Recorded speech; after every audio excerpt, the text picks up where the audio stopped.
The Mets just finished their first ever 4-game sweep at Citi Field.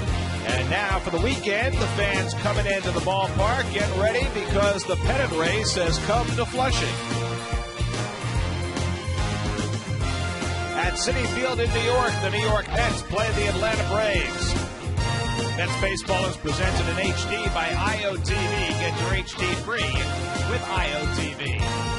And a pleasant good evening, everybody, and welcome to Citi Field. Gary Cohen, Keith Hernandez, Ron Darling with you tonight as the Mets open a 3-game weekend series against the Atlanta Braves. The Braves led the National League East by as many as 7 games in July. They're now in second place, 3 games behind the Phillies. They lead the wild card race, but they have been struggling in the month of September. Well, they have played, they've gone 10-10 in their last 20 games. They played those 20 games in 20 days. Also, they played their last 33 games in 35 days. As you can see the standings right there, they have kind of fallen down. It's going around that maybe they're running out of gas a little bit. They're not leaving a lot of men on base. A lot of runners stranded on base. They've only hit 6 home runs as a team in the month of September. You see right there the record 5-9, and the Phillies have overtaken them, and they are really in trouble. Maybe not even getting to the playoffs yet. Meanwhile, the Mets have begun to play well, and they've gotten good starting pitching all year. John Neese tries again today for his 10th win. Yeah, we got 2 9-game winners, young pitchers today. And Jonathan Neese, he had a little struggle for 3 starts, but righted the ship in his last start. Couldn't match Ciro's Roy Oswalt as he got the loss. He'll go on against Tommy Hanson, who has pitched very well, only has 1 win in his last 13 starts. That was against the Mets, only because of non-support. His ERA has been 2.77. So a chance for the Mets to continue establishing the Braves' demise as the Braves come to the big town. Mets and Braves, all the action coming your way tonight on SNY.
TNT Rethink Possible. By Frostbrewed Coors Light, the world's most refreshing beer. By Bigelow Tea, Joe Torre and Wayne Gretzky's green tea of choice. By Rums of Puerto Rico, the rum capital of the world. And by Lowe's, Scott's products keep your lawn lush and green. Visit Lowe's for a chance to win a VIP World Series experience. Compliments of Scott's. Get to Citi Field as the series with the Braves continues tomorrow afternoon at 4:10 p.m. Get your seats direct from the Mets at Mets.com or call 718-507-TIXX. Here's your Suzuki around the majors. Joe Torre stepping down as manager of the Dodgers after this year. Don Mattingly will replace him next season. Jonathan Sanchez vaults the Giants into first place with a 7-inning, 4-hit, 12 strikeout performance as the Giants beat the Dodgers 10-2. And Nyjer Morgan, instead of 15 games, will only have to serve an 8-game suspension. That starts tonight as the Nats play the Phillies. That game in Philadelphia. Here in New York, the other side of the National League East pennant race as the Mets and Braves open a 3-game series. John Neese against Tommy Hanson. First pitch coming up from Flushing in a moment.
Second place man in the National League batting race behind Carlos Gonzalez. Needs 18 plate appearances right now that he's short to qualify for the batting race.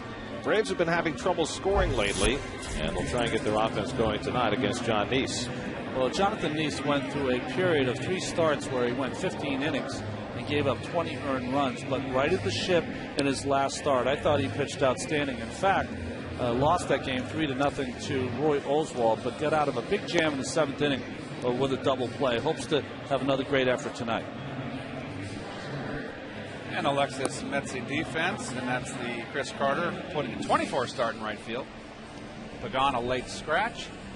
Carter in there. Duda back in there being rewarded. He had a big day the other night. 2 doubles. Beltran in center field. Back in the lineup. Davis, Tejada, and Reyes right, and totally rounded out. And the reason Angel Pagan was a late scratch was because he was late arriving to the ballpark because of a family matter. He is available to pinch hit, but he got to the ballpark just minutes before the game was ready to begin, and so he was pulled, and Chris Carter was put into right field in his place. John Neese trying to become the first Met rookie to win 10 games since Rick Aguilera did it 25 years ago. He'll take another crack at it after pitching well in his last start. Bobby Cox beginning his last series ever as a manager in New York. like all the other teams that are welcoming Bobby in for the last time, the Mets will have a tribute for him sometime during this series. What an extraordinary career. Just 9 victories shy of 4,500 for his career. Boy, he's had some battles here in Flushing, too. Omar Infante will lead things off. He's had an extraordinary year, hitting .340, 7 homers, 41 runs batted in. He's 1 point behind Carlos Gonzalez, who leads the National League batting race. Infante needs to average 4.3 plate appearances for each remaining game for the Braves to qualify for the batting title, and he's been doing better than that over the last month and a half since he's become a starter, so he should qualify. Now the question is, will he be able to outstrip Carlos Gonzalez, who's on a great hot streak for the Rockies? 1-1 to Infante. Well, Infante's played 30 games in a row. Prado is working on 50 in a row. We talked at the top about a club getting tired. With Chipper Jones out of the lineup, they've really had to go to the whip way early on the stretch run. I think it's starting to tell now. Yeah, they don't have the backup players that could give them a day's rest. Braves led by as many as 7 games in the East back in July. Reyes in front of that ground ball, and he guns down Infante for the first out. So Infante, who came into the night hitting .429 against the Mets this year, grounds out to start the game. Oh my goodness, what happened? Ryan McCann looks like he's been through the wars. Good Lord, what happened to him? Boy, if it was Jimmy Fox, you'd be wondering. What doesn't kill you makes you stronger. Maybe you wouldn't be wondering. It's Jason Hayward. And Hayward pops the first pitch up. Should be playable for David Wright. And David puts it away for the second out. So 2 quick outs for John Neese. Hayward, who has been an extraordinarily hot hitter, retired on 1 pitch. And now Martin Prado. Prado 4th in the National League with that .314 batting average.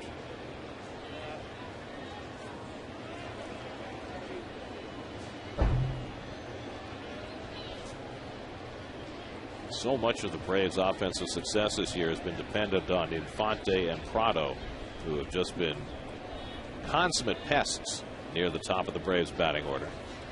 And they're really 1 and 2 type hitters. They both handle the bat well. We talked about it the last series in Atlanta, the 4-game series.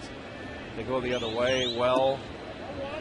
Prado has more power than Infante. But both really nice players, but not. I just don't feel they're marquee players.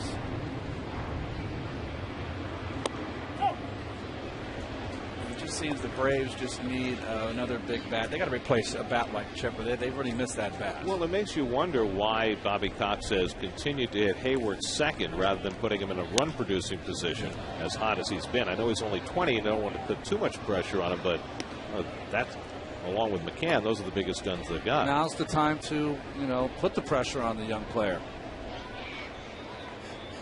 Chipper Jones made the trip with his teammates despite being out for the year with a knee injury. Off the fists and an easy play for David Wright. That ends the inning. So he's getting that cutter in on Prado, and he has himself a 1-2-3 opening frame.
goes into the 2-hole in front of Carlos Beltran, who's been swinging the bat very well. So has Ike Davis. Josh Thole had a good night last night. Lucas Duda had a couple of hits and 2 RBIs. They'll all be facing Tommy Hanson, who held the Mets to just 1 hit the last time they faced him. Well, Hanson's 20-15 in his career and 51 starts before tonight, and they have been only averaging a little over 3 runs per start for him on the offense. Jose Reyes had a 7-game hitting streak stopped last night, hitting a .285 for the year. 80 runs scored. Corners in against Jose, and he pops one up. Prado, the third baseman, retreating and squeezes it for the first out. So Reyes retired. And that'll get us right into the Coors Light Atlanta Brave defense. And you can see right there, Mr. Lee, always been a Gold Glove first baseman. Waning in years, Hayward, the odds-on Rookie of the Year in right field, Melky Cabrera in center, Matt Diaz in left, Prado, Gonzalez, and Fonte and McCann. Thought I'd get them all in. It's very dramatic. Chris Carter takes a strike. Carter didn't know he was going to be in the lineup till about 15 minutes before game time. But he strikes me as someone who's generally ready. He's always ready. 24th game he started this year. Again, Pagan is in the ballpark and available to pinch hit. It's a shame for Angel not in the lineup tonight, coming off 3 tremendous games in a row. Carlos Beltran on deck. In fact, Pagan became the first Met this year to have 3 straight games with multiple hits and multiple RBIs. Last man to do that was David Wright last year. But Carter trying to take advantage of the opportunity, hitting a .260 on the year. And he grounds one weakly. And Infante makes the play for the second out. So Hanson has set down the first 2. And now Beltran will bat with the bases empty. Mets are wearing their Los Mets jerseys tonight, and it's Hispanic Heritage Night at Citi Field. We had a Wonderful mariachi band prior to the game. That was mariachi, huh? It's a pregame concert. Nice. Entertaining everybody in all the far reaches of Queens. Ball 1 to Beltran. Carlos has been swinging the bat much better over the last 10 days. .394 over his last 9 games. Hitting a .242 for the year. Hanson, who was 11-4 as a rookie last year. Really a dart thrower, isn't he? Yeah, it really is. Really has that short arm action as opposed to Jonathan Neese, who has that long arm action. Command of the fastball is the key because he has great breaking stuff. He's the kind of guy that as his career goes on, he's going to be a guy who 5, 6, 7 times a year will strike out 10 or more. Ronnie, a pitcher like the young man right there, who has a 1 win in his last 11 starts, if it's pitched well, that's got to be horribly frustrating. Yeah, of course it is, and you know, a lot of it has been their offense. They've just not been able to score enough for him. There usually is one guy who struggles that way. His only win since the All-Star break was that game against the Mets on the 1st of September. Beat the Mets 4-1, allowed 1 hit over 7 innings, but you see since the break 1-6 despite a stellar 2.74 ERA. So he's pitched better the second half with worse results in terms of wins and losses. He's got an outstanding breaking ball early tonight. He hung one there, but he'll tell you what, he's snapping off some good ones. He'll throw those 2 different breaking balls. And it's also, you have to remember, he's a young pitcher now, independent race. Every game is so important. And he's brought it. They just have not been able to score for him. Beltran takes one the other way. A foul. Well, while the Braves have mostly been losing because they haven't been hitting, their starters also have taken a step back. Hanson has pitched well. Derek Lowe has pitched well. But the rest of their starters, particularly Jair Jurgen, but to a lesser extent Tim Hudson as well, they haven't pitched very well in the month of September. And I think that's why they made their run, because every starting pitcher was on top of his game except for Lowe. And now Lowe's turned a corner. Ever since he got that cortisone shot in his elbow, he's had 2 terrific starts. And Beltran down swinging on the high fastball, so Hanson has his first strikeout. And the Mets are out 1-2-3. We go to the second with no score.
Brought to you by Hornitos 100% pure agave tequila. Hornitos reminds you to drink responsibly. Visit hornitostequila.com today. I like Hornitos very much. My favorite tequila. Is that right? Yes. It's wonderful. Pure agave tequila. Derek Lee leading off in the second inning. Braves made the deal for Derek Lee to try and punch up their offense, but it really hasn't worked out that way. 24 games as a Brave. He has just one home run, hitting at .241. Pretty much the same kind of pace that he was on while he was with the Cubs. Yeah. With even less power. Playing in a less home run friendly ballpark in Atlanta. East falls behind Lee 3-1. It'll be Lee, then Brian McCann and Matt Diaz for the Braves in the second inning. You see the numbers for Lee since joining Atlanta. 35-year-old veteran. And he takes a strike, 3-2.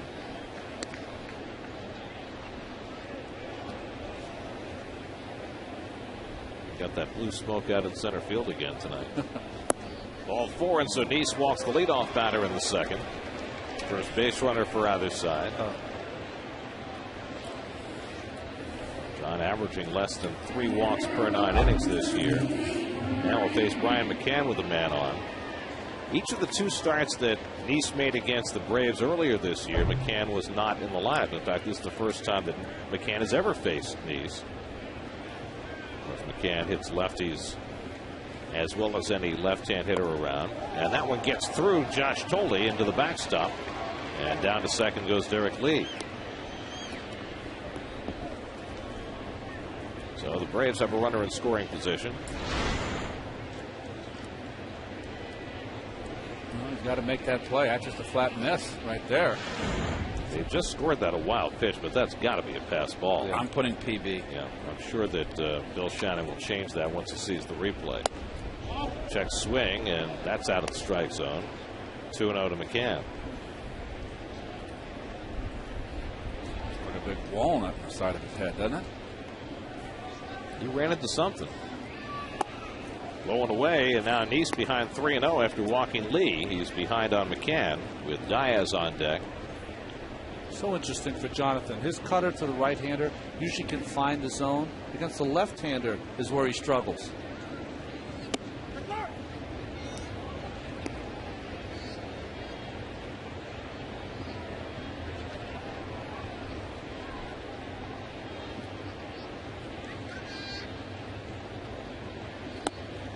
And that's a strike at the knees. McCann was all set to leave, but Bill Hahn called him back. 3-2. Borderline low, I think, Keith. Yeah. Bill Hahn said, not so fast. That's close. You can't take that with 2 strikes. And McCann down swinging, so Neese comes back from 3-0 to strike out Brian McCann for the first out. First strikeout of the night for Neese. There's so much I like about Jonathan. That's a great camera angle right there. Beautiful shot. Look at that. So now 1 out with Lee at second base, and now Matt Diaz. Diaz, who always plays against the lefties, has been playing every day for the last few days as Bobby Cox tries to get his offense untracked. Well, Neese seems to have a lot of zip on the ball tonight. Remember, he's got an extra day in this start here. He and Pelfrey flip-flopped. With Henry Mejia now out of the rotation, the plan is to pitch the 4 starters that the Mets have left every 5th day. Lee has to hold at second as Reyes throws out Diaz for the second out. Neese, after a walk and an advancement, I'm not sure what to call it yet, has retired 2 without Lee moving. Very nice. Well, it was scored a wild pitch, but we saw on the replay, look, everything like a pass ball. Yeah. So I'm waiting for Bill to change his mind. Well, the ball in the dirt traditionally is the wild pitch. The ball that hits leather first is the pass ball. Here's Alex Gonzalez, who very quietly has had an extraordinary offensive year, traded from Toronto to Atlanta. 22 home runs, 81 runs batted in, 38 doubles. He's got 63 extra base hits, which would be in the top 10 in the National League had he done it all in one league. And, a guy who makes all the plays at shortstop. He has been a wonderful acquisition for Atlanta, particularly since it also moved the troubled Junel Escobar out of town. He's always been a pro, Gonzalez. He and Castillo years ago, as Melky Cabrera on deck, formed one of the, the most exciting double play combination in Florida. He's working that inside of the fastball, 2-1.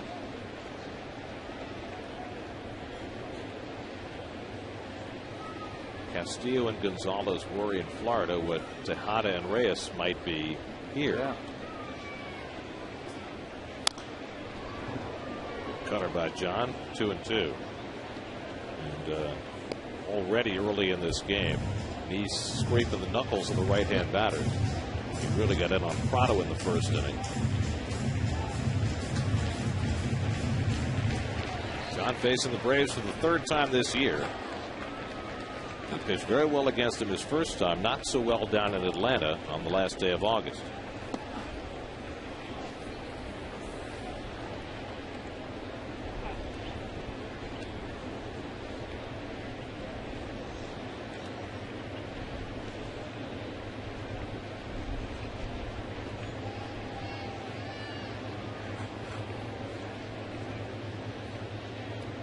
Three and 2 to Alex Gonzalez, and he struck him out with a fastball. Gonzalez perturbed. Nice with 2 strikeouts in the inning after a leadoff walk. Still no score. He's got good stuff to me.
Here's your Mets upcoming schedule. Remember, all Mets games on SNY are available in HD, presented by IOTV. And if you're not near a TV, listen to every Mets game on Sports Radio 66 WFAN. National TV tomorrow. We're on Pix 11 Sunday for the final game of this series. David Wright leads off in the home second and takes high from Tommy Hanson. David just 5 for his last 32, average of .287 on the year.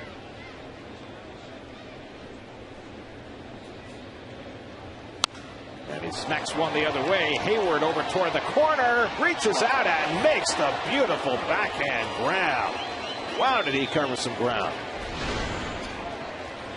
That is just a terrific play, and it's all about those long legs getting him to cover all that ground. That was a long way he ran for this ball. And the jump. That's a big glove he's got there, too, isn't it? Glides over there like Beltron, almost. Beautiful. It's a special play by Hayward for the first out. Now Ike Davis.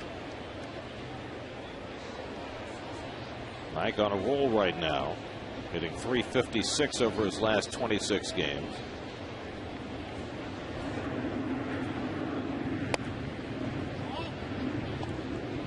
was some question as to whether Ike would play tonight and tomorrow. This is Yom Kippur, the Jewish Day of Atonement, and Ike's mom is Jewish, and he said that he consulted with his mom before deciding to play. Ball and a strike to Ike. You got the green light from Mom? Well, ultimately it's his decision, much as it was Sean Green's decision, and he wrestled with that during his career.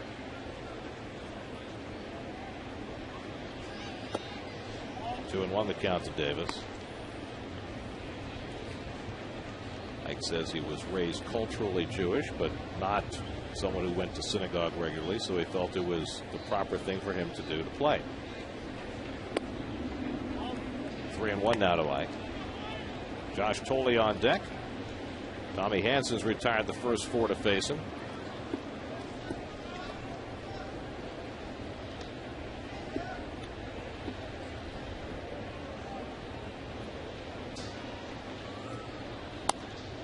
And that just misses, ball 4, and so Ike is aboard with a walk. First base runner of the game for New York. And the 65th walk that Davis has drawn this year, just one behind David Wright for the club lead. Oh, and he just got thrown out, Bobby Cox, for arguing pitches. Wow. Bill Hahn has a very short fuse, and Bobby Cox argues balls and strikes in the dugout virtually every pitch he has his entire career. And more than anything else, that's why he's been ejected more often than any manager in Major League history. And the reason he's arguing is because the 3-1 pitch to McCann, outside and down, was called a strike. McCann ended up striking out, and that same pitch was thrown to Hansen to Ike Davis on that count, and Ike was given the walk. Gotta give. Bobby had to say something to get him thrown so quick. Some umpires, like you said, Garrett, Bill's got a short fuse. Well, and Bobby knows that as well as anybody, that there are some umpires that you can jaw at and some that were going to give you no quarter. And Hahn just walking away, but I think is the right thing to do. But I think at some point, Bill Hahn's got to try to, you can throw anybody out if they're arguing balls and strikes. I totally understand that. But at some point, the Braves are fighting for their playoff life. And, I mean, maybe turn a deaf ear. That's what I would do. Or give a warning. Yeah, give a warning. Say, just walk over there and say, Bobby, you do not stop it, I'm going to have to throw you out. Right. You did not do that. Gary Darling, the crew chief, trying to calm the situation. And Bobby will head out. So his record run of ejections has another notch.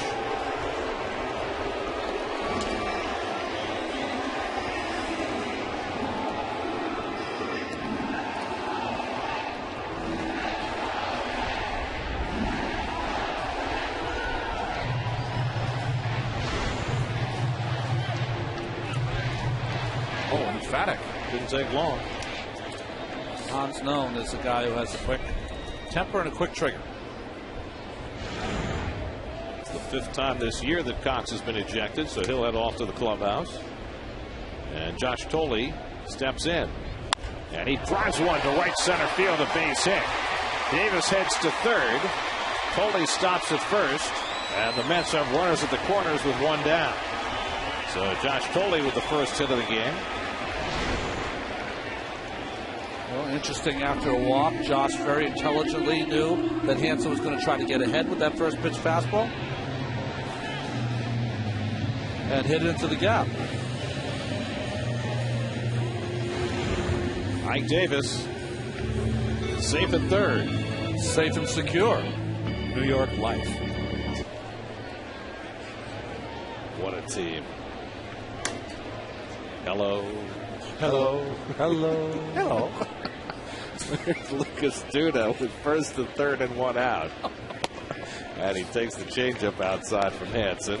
Duda broke out last night with 2 doubles and 2 RBIs, and he's up in an RBI spot here in the 2nd inning, looking to give the Mets an early lead.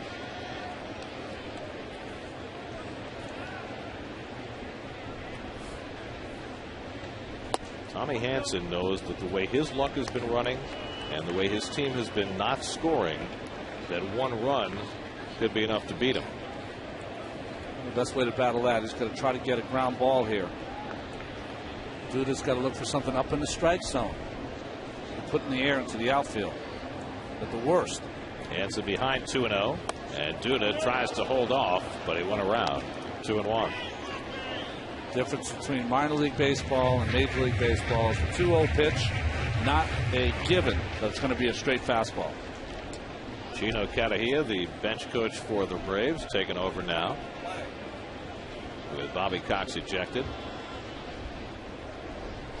And Duda takes one the other way, and he drives in the first run of the night. Davison to score. Tolley stops at second. Lucas Duda with his fourth run batted in. That's 1-0 New York. Nice hitting, Lucas. That boy, that game last night, a couple doubles. Loosen you up. That's going with the pitch. Beautiful. Nicely done. And he can hit a single. First one of his big league career. First 3 hits had all been doubles. That's nice hitting, Keith. Yep, it sure is. Well, Bobby Cox objecting to ball 4 to Ike Davis, and that ball 4 has turned into a run. Now Ruben Tejada hitting 8th in the order. Ruben went 4 for 10 in the series against the Pirates. He's at an even 200 for the year.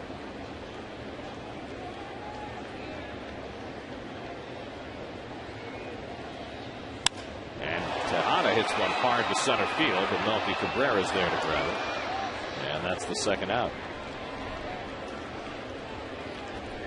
So 2 out of 2 on. John Neese coming up. You can say all you want about the quality of the opposition. Certainly the Pirates are a terrible major league team, now 50 games under 500. But the Mets broke out some offense the last 3 days. They scored 23 runs in the last 3 games of that series. In fact, it's the first time that they've had at least 6 runs in 3 straight games since June. Well, Roy Oswalt's got some support tonight. Gave up a run at the top of the first, but the Phils have scored 4 in the bottom and lead 4-1 over the Nats and Jason Marquis. Phils are on a mission now. They've got their people back. They're starting to hit. What I've seen them doing lately, Ronnie, is that when the opposing team scores and takes the lead, they come right back and put the hammer down. They have, and going into the playoffs, if they can hold on, that Halliday, Oswalt, Hamels trio is going to be very difficult to reckon with. 1-1 to Neese, who has 9 hits and has driven in 3 runs. Remember, Halliday last year and Lee were a great duo, but Hamels was not at the top of his game. He is this year. By the way, Oswalt just drove in a run. It's now 5-1. It's a big first inning. And Neese bloops one behind shortstop. Gonzalez can't get it. Here comes Tolley heading home. Diaz is thrown, not in time. 2-0 New York. John Neese continues this great stretch of Mets pitchers hitting. Pelfrey drove in the go-ahead run last night, and now Neese has his 4th run batted in of the year. Well, it wasn't pretty off the end of the bat, but Met starting pitchers are all a threat up at the plate. That's the wild card in the National League. Pitchers hitting, and they can contribute or in a positive way or a negative way. Josh Tolley, safe at home. Safe and secure. New York life. Here's Reyes, who takes inside ball 1. You needed the card for your part there? Yes, I did. I just want to make sure I got it right. Well, if we're going to take the act on the road, we've got to perfect it. All right, I am going to intone a little more. Well, punch it. We could go the other direction next time. I'm going to punch it. Reyes. Knock yourself out. Reyes popped up to third base his first time up. So the Mets jumping out quickly on Tommy Hanson, who held them to just no runs and 1 hit over 7 innings the last time he faced him. In fact, Hanson in 4 career starts against the Mets had a 0.73 ERA. So they've already better than doubled their normal output against Hanson. And Reyes pulls one through the hole, base hit. Duda lumbers around third. He's heading for the plate. On to third goes Neese. Jose Reyes with an RBI single, and it's 3-0 New York. Well, the Mets have hit some balls hard in this inning as Roger McDowell sprints out to the mound. Big 2-out rally. A fastball right down the pipe. Jose all covers it nicely. just out of the reach of Derek Lee. How about John Neese going first to third? Former soccer All-American. He can run. You know what's interesting, guys, is that a lot of times when a manager comes out to argue pitches, as a veteran pitcher, you really like that he's on your side and behind you 100%. But as a younger pitcher, sometimes you can be standing out there and kind of lose some of your mojo. And I don't know if that happened to Hansen, but he has lost his location. 3 runs are home in the inning on 4 hits. Chris Carter will be the 8th man up. Carter grounded out his first time up. It all started with a fine catch by Jason Hayward on David Wright. Otherwise, this inning could have been a lot bigger.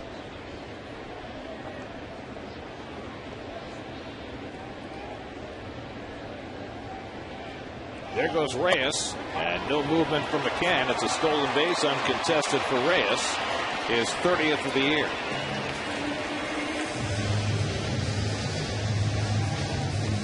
So now 2 in scoring position for Carter.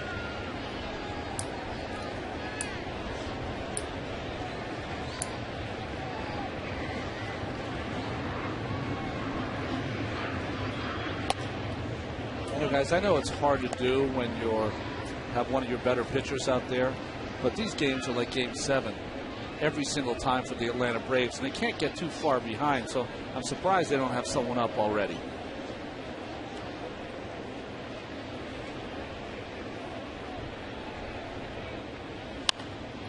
Well, yesterday Bobby Cox rested a couple of his regulars, trying to get them ready for the home stretch, so he wasn't pushing the panic button quite yet. Not yesterday, but the day before, when the Braves last played against Washington in Atlanta. So even though they're 3 games back of the Phils, they're playing more like they're in the lead, which they are for the wild card right now. And that strike 3 call. Carter down looking to end the inning, but 8 men came to bat, and the Mets, after a walk to Mike Davis, put together 4 hits. Lucas Duda drove in a run. John Neese got the second one in, and Reyes did the honors for the third. 3-0 Mets.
Mike Davis's successful rookie year, plus Chris Carter talks about his unique pregame routine on Mets Weekly, presented by Flat Rate Moving, Saturday at 4 p.m. only on SNY.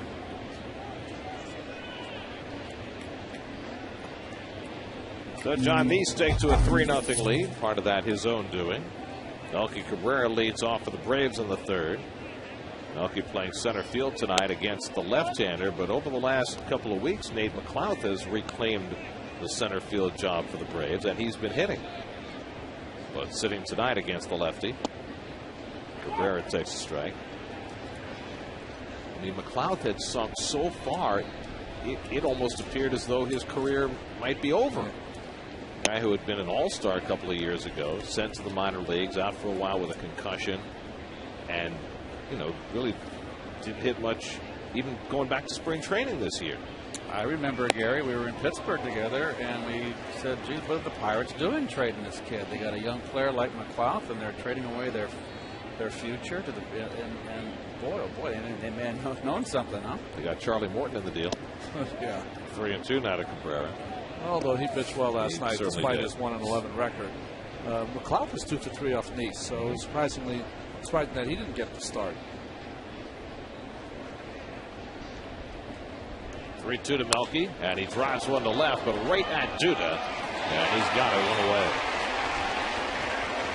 Bolt off the bat of Melky Cabrera. He was looking for commiseration for Mike Davis as he came around first base, like, I hit that ball really hard. What do they say? What do they tell you, Keith? Go sit down. Hit him where they ain't.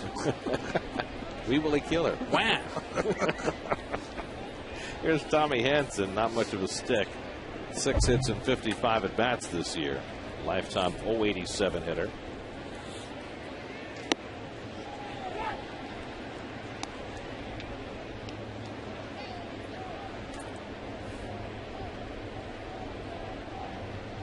And a curveball from Nice for a strike. Was that first pitch to the pitcher, Gary? First curveball to the pitcher. You can almost count on it. You have to love the game plan as he strikes out Hansen on the part of Nice, holding that curve in reserve first time through the batting order. He and Tolley work really well together. And, you know, Jonathan Nice, of all the pitchers for the Mets this year, I'd have to say he's been one of my favorites watching him work. He's had some tough games, but not many. And if he ever develops a little changeup that runs away from the right-hand hitters to go with that cutter coming in and that curveball for the strikeout pitch, you know, you're going to have a Cole Hamels type pitcher. He's been working on it. He'll throw that changeup 3-4 times a game. He's thrown one so far tonight. Infante takes ball 1. Because he's got the makeup, and that's half the battle as Philly keeps pouring it on. He got 6 in that first inning against Jason Marquis. There's that changeup, and it misses low, 2-0. Infante grounded to short his first time up. Batting with 2 out and nobody on. And John falls behind 3-0. Boy, that would be a 4-game lead. If the Mets beat Atlanta tonight, a 4-game lead for Philly. If Philly hangs in there with 14 to play. Well, that'll send the Braves' sights out west. Right now, the Braves lead the wild card by a half a game over San Diego. Padres have finally fallen out of first place. Padres are in St. Louis again tonight. Infante draws a 2-out walk. Cardinals shut out San Diego last night behind Jake Westbrook. Here the schedule is coming down the stretch for the two teams. They've got 6 against each other, so if the Braves can at least stay close, they have a chance. But you fall 4 or 5 games out, you put yourself in a position where you just have to sweep all those games. So Nice has issued his second walk of the night. Now Jason Hayward, who fouled out to David Wright his first time up. I will say, though, after being in pennant races, when you're chasing someone and you're sitting on the bench and the opposing team that you're chasing puts up 6 in the first, you're like, Washington trying, come on. Well, Washington just took them 2 out of 3 in their own yard. So, right. you know, their opportunity was there. And the teams that win down the stretch are the teams that beat the second division teams. Right. The Mets learned that the hard way in 07 and 08. 1-2 to Hayward. Remember the years we fell short in the 80s, Ron? After we came back home from that series in St. Louis, the Pirates came into town and they beat us the first night in. The Cardinals won, and it was over. Yep. Jesse gave up the home run to the right-hand hitter down the left field line in 86, or not 88, not 88, 87. I can't remember what year, but they knocked us out. We didn't beat the second division teams down the stretch, even though the Pirates or an up-and-coming team. Was that Jim Morrison who got that hit? I don't remember, but I remember Jesse gave it up, and it was a walk-off. That was in the Bo Diaz. I just don't recall. And Philadelphia used to beat up on those Mets in the 80s too, at crucial times. 1-2 to Hayward. Back toward the middle, and a base hit for Jason Hayward, the first off Nice tonight. Infante going first to third. Beltran trying to get him, and Hayward moves up behind the play. That is a bad decision by Carlos Beltran, allowing Hayward to go to second base. And also fine base running by Hayward here. He just continues to impress with his knowledge and instincts of the game. I can't fault. But he had no shot. But Reyes gives no attempt to fake like he could have cut that ball off.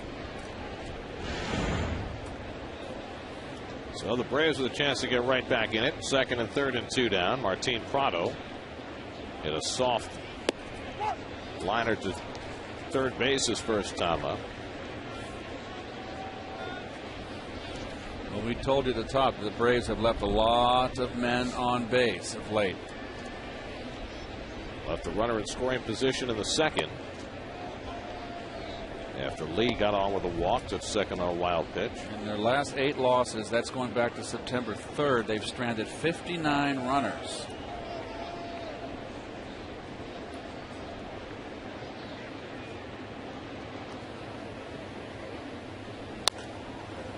And now Nice gets ahead on Prado 1-2.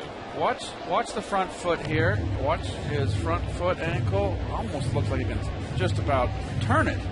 That is extreme. Just rolling that ankle. Wow. Nice level swing on that bell-tie pitch.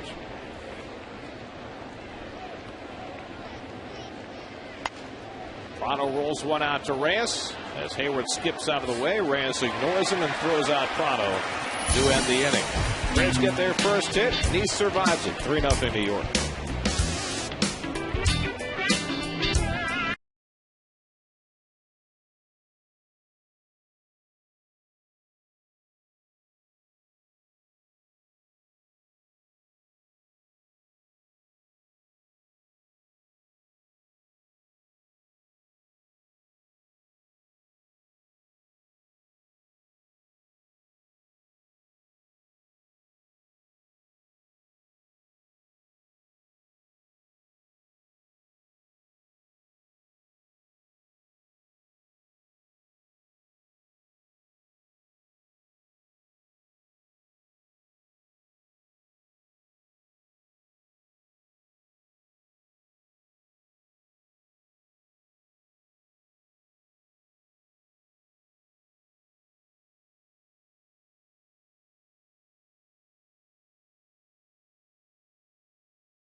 Live for behind-the-scenes access, player reactions, and a complete game breakdown with exclusive on-field interviews and Rex Ryan's post-game comments. Jets post-game live presented by Toyota Sunday immediately after the Jets-Patriots game, only on SNY.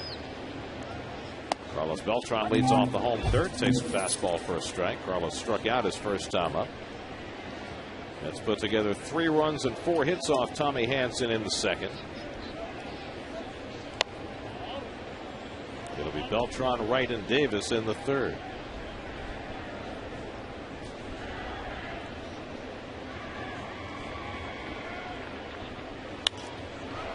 Out to left field, and easing back is Diaz to make the grab, 1 away.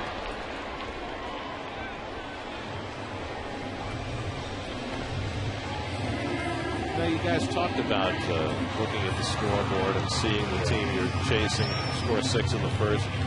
How often do guys check the scoreboard during these pennant race games? You check. Trust me, you're up there looking. Don't. But like every half inning, every batter. I mean, how often do you look at it? If you see when Philly's starting to score runs like that in the first, you might look up after every pitch, trying to see if the number changes. You're looking. And in our day, we didn't have the. Today they can show you men on base. Yeah. You know, and the scoreboards and how many outs. In our day, it was just a score up there. You had no idea what was happening. Or Wrigley, an empty box until they put the number in. I used to look over my shoulder in that right field to look for the scores. Jason Hayward settles under right's pop-up and stays with it for the second out.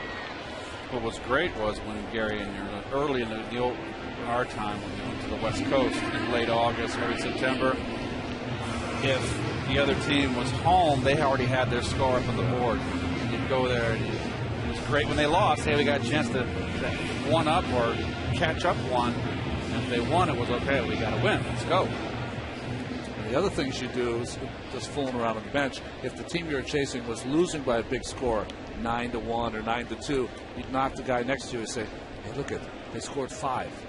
No. Ike Davis takes ball 1. Ike walked and scored his first time up. It was ball 4 to Davis that prompted Bobby Cox to jaw at Bill Hahn, which prompted Hahn to eject Cox from the game.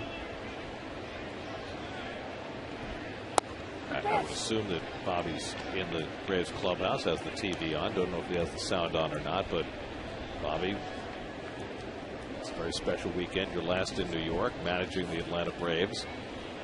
Hope the next 2 you're able to stay around for the full 9 innings. You know, because the Mets at some point during this series are going to pay tribute to Bobby, and I hope he's in the dugout to see it. Well, I do want to say to Bobby, that pitch before that one, Bobby, just to help you, that was the same pitch. And Hahn called it a strike. Josh Tolley on deck. 2-1 the count to Davis. And he pops one foul. That'll make it to the seats. 2-2.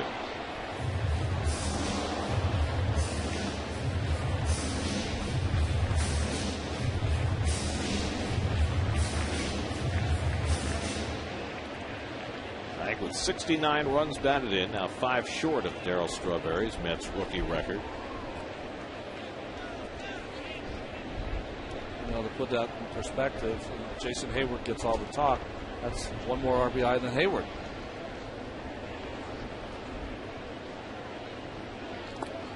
At the feet of Ike, and it's 3-2. Just throwing him a steady diet of breaking balls. A Lou Gehrig up there or what? It's hard to believe. Well, we've seen that happen. We've practically since Ike arrived in the major leagues. I mean, these guys watch the video and see the 430-foot home runs that he's hit. Might hit one here. Breaking ball, strike 3 called. So Hansen drops a 3-2 curve on him, and he has his 3rd strikeout. After 3 at Citi Field, 3-0 Mets.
tea, hard iced tea. Mets star right-hander Ron Darling won more games against the Atlanta Braves in his career than against any other team.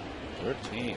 Now, you guys were not in the same division as the Braves. Of course, that doesn't make a whole lot of sense. The Braves were in the West when you were playing. Just maxed out, I guess. Always seemed to have, the Braves then, that was when Glavine and the young guys were coming up. They were not a good team.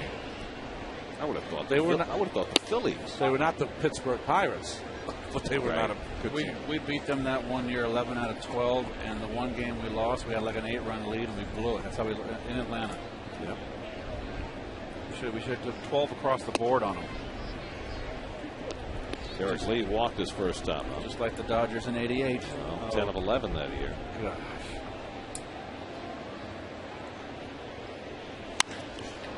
And Lee has himself a base hit.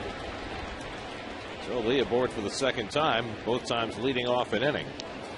Well, if you leave the ball out over the plate on Derek Lee, this is what's going to happen. He's had trouble inside. He totally set up in. Didn't get it in enough. That's a rocket. From that picture, Keith, it's amazing how quick the hands are of major league hitters.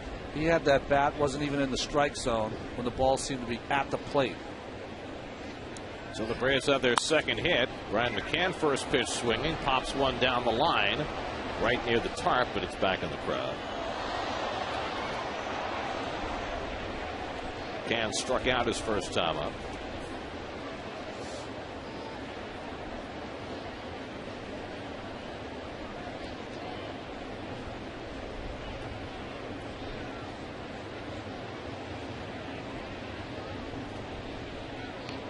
Lee, no threat to run. Earlier in his career, he'd sneak a stolen base every now and again, but those days are gone. And Neese gets ahead on McCann, 0-2. Matt Diaz on deck. And that's really one thing that has plagued this Braves team offensively this year. They have very little team speed. McCann down swinging for the second time. So McCann facing Neese for the first time in his career tonight. He struck out the first two at bat. Totally wanted that pitch up. Neese hit the glove.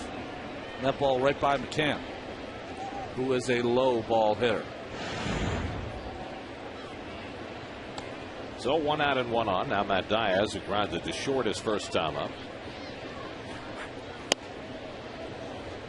This to me is the guy that Neese has to really worry about. Matt Diaz just really feasts on left-handers. We've documented many times his great numbers against Santana. Pulls one just foul. Loves the ball middle of the plate in, and he's facing a pitcher who likes to throw cutters in. And he was inches from a double there. See the numbers. Diaz missed significant time early this season. He had an infection in his thumb that he finally got operated on. Remember the story about that? They removed a palm frond from his thumb that had been stuck there for several years. Right. He had been doing some gardening, didn't realize that a sliver of a palm frond had been lodged in his thumb, and he'd had problems over the years flexing it, getting infected. Finally, they surgically removed it. Wow. For the first time in years, he has no pain in that thumb.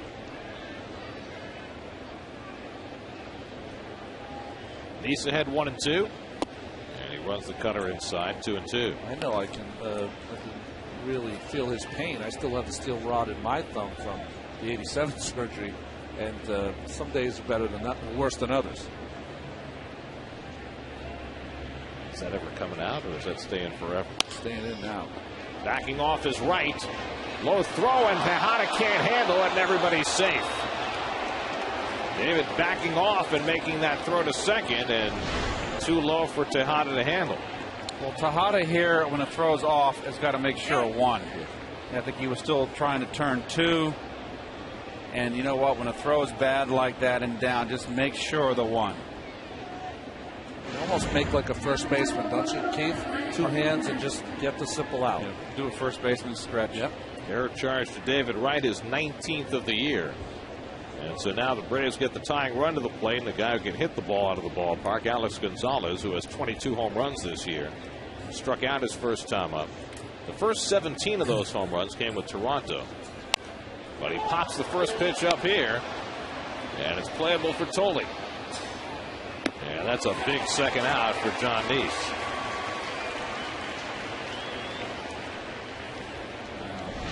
This is a frustrated Braves club.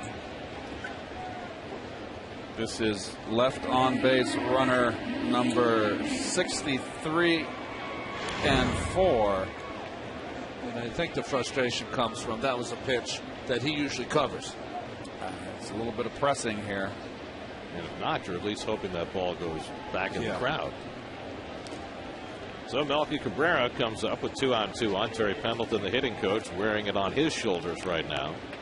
Cabrera hit the ball very hard his first time up, lining out to Duda in left field. 3-0 Mets, 4th inning. And Melky takes a strike. Melky Cabrera coming over to the Braves from the Yankees and the Javier Vasquez deal. Really hasn't worked out great for either side.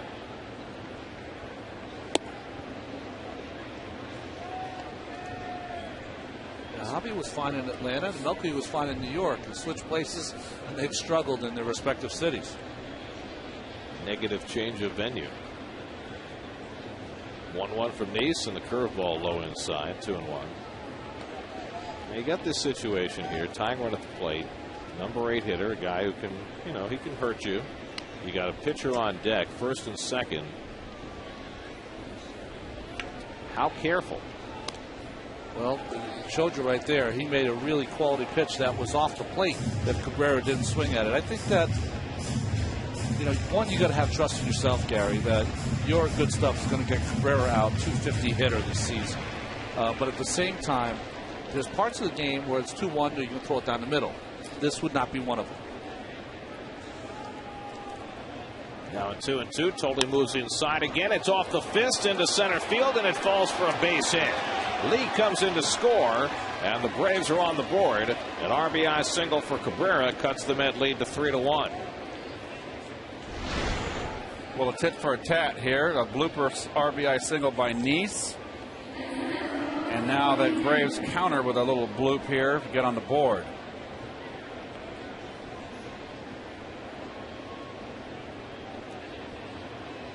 I don't know if you can fault Neese there, Gary. It was a good pitch. Might have been up. That was the only problem. But, hit it off the fist. And it really looked like Melky was looking in. Yeah. So here's Hansen with 2 out and 2 on. And the curveball swung and missed. You want this around thigh high in, and it's more like belt high. Give Melky some credit. His 42nd run batted in. And another curve, 1-1 to Hansen. So a leadoff single by Lee. Wright's throwing error, trying to get a force at second. So it'll be an unearned run with Cabrera driving it in. Tying runs aboard. And now it's 2-1 to Hansen, who has 4 runs batted in this year. So Neese trying to steady himself with the Braves on the board for the first time. Diaz at second and Cabrera at first. And now it's 3-1.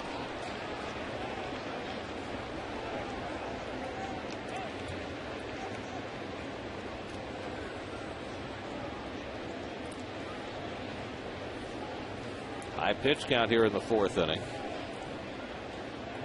Neese has walked 2, struck out 4, allowed a run on 3 hits. 3-1 to Hansen, and it's right down the middle, 3-2.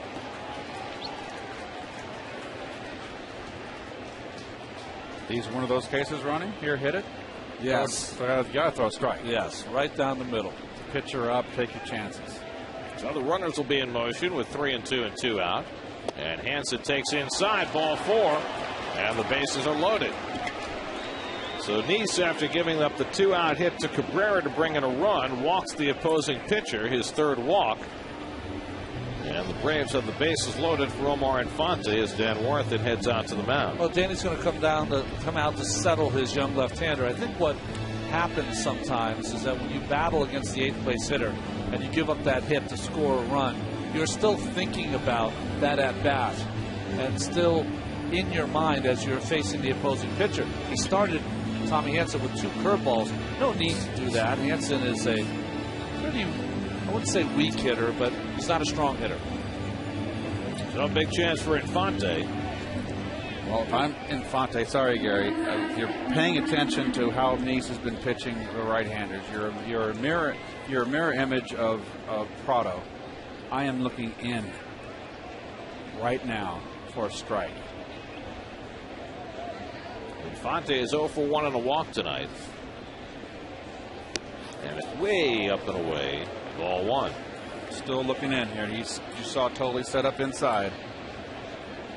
It's so important to sit on the bench and you pay attention to watch the pitcher, how he's pitching the right-hand hitters. And if you've got a hitter that is pretty much the same style as you, boy, you make sure you watch how that guy's being pitched. Now it's 2-0, so Nice has lost command of the strike zone.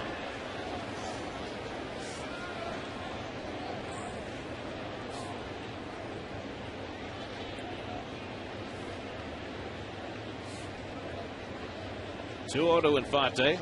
Yeah, there's a strike. 2-1. Nice has pitched better under pressure this year. He's in a pressure spot here against a team desperate for a win. And Infante fouls back the fastball. 2-2. Good cut, but a little bit of an overswing. It's just trying to do too much here. He is not a power hitter. If you're a Mets pitcher, you really want to stay out of the bases loaded situation this season. He's going to come inside on him with something hard cutting in. 2-2. Down to third, past the diving right and down the line. Diaz scores. Cabrera scores.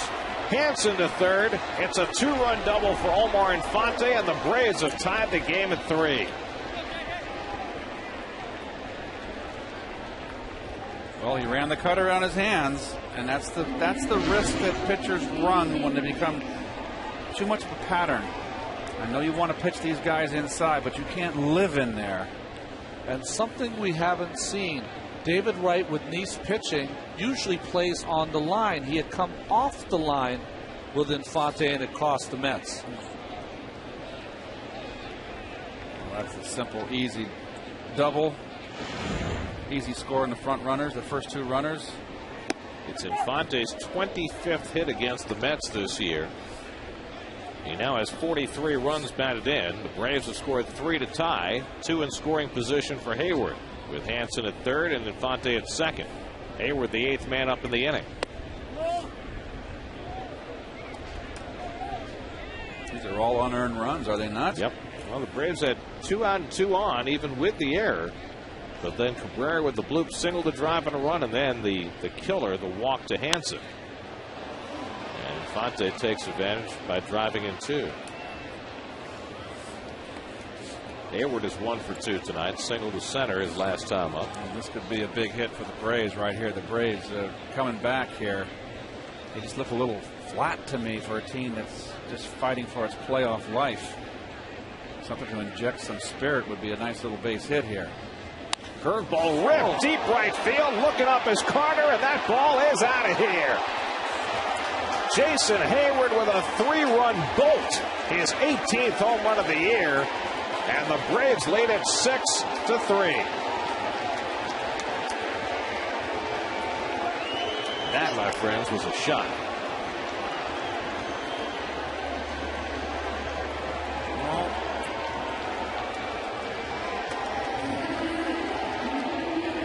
The infamous hanging curveball. Watch him stay in. Boy, oh boy. And that's when you leave a curveball out over the plate like that, and a hitter keeps that front shoulder in and drives up the middle, that's what happens to it. Braves bat around. A 6-run inning for Atlanta. All the runs unearned. That will provide little solace to John Nice.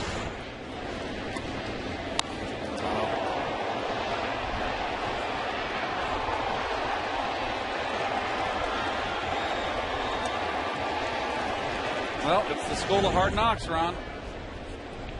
This is how you learn in the big leagues. Well, Nice has had some outings like this over the last month and a half. It appeared he had gotten himself righted in this last start against the Phillies. For the most part this year, he's been able to limit damage, but he's had now 3 or 4 starts now where he's been unable to do that. See, the ball is down, but it's over the middle, and that is considered a hanger. It's pretty impressive by Hayward in this day and age where everyone stands and admires their home runs. He's sprinting out of the box. Carter makes the catch on Prato's fly ball. But 6 unearned runs for the Braves, and they lead 6-3.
By 3 as Josh Tolle leads off in the home 4th. Tolle had a base hit and scored a run in the 2nd.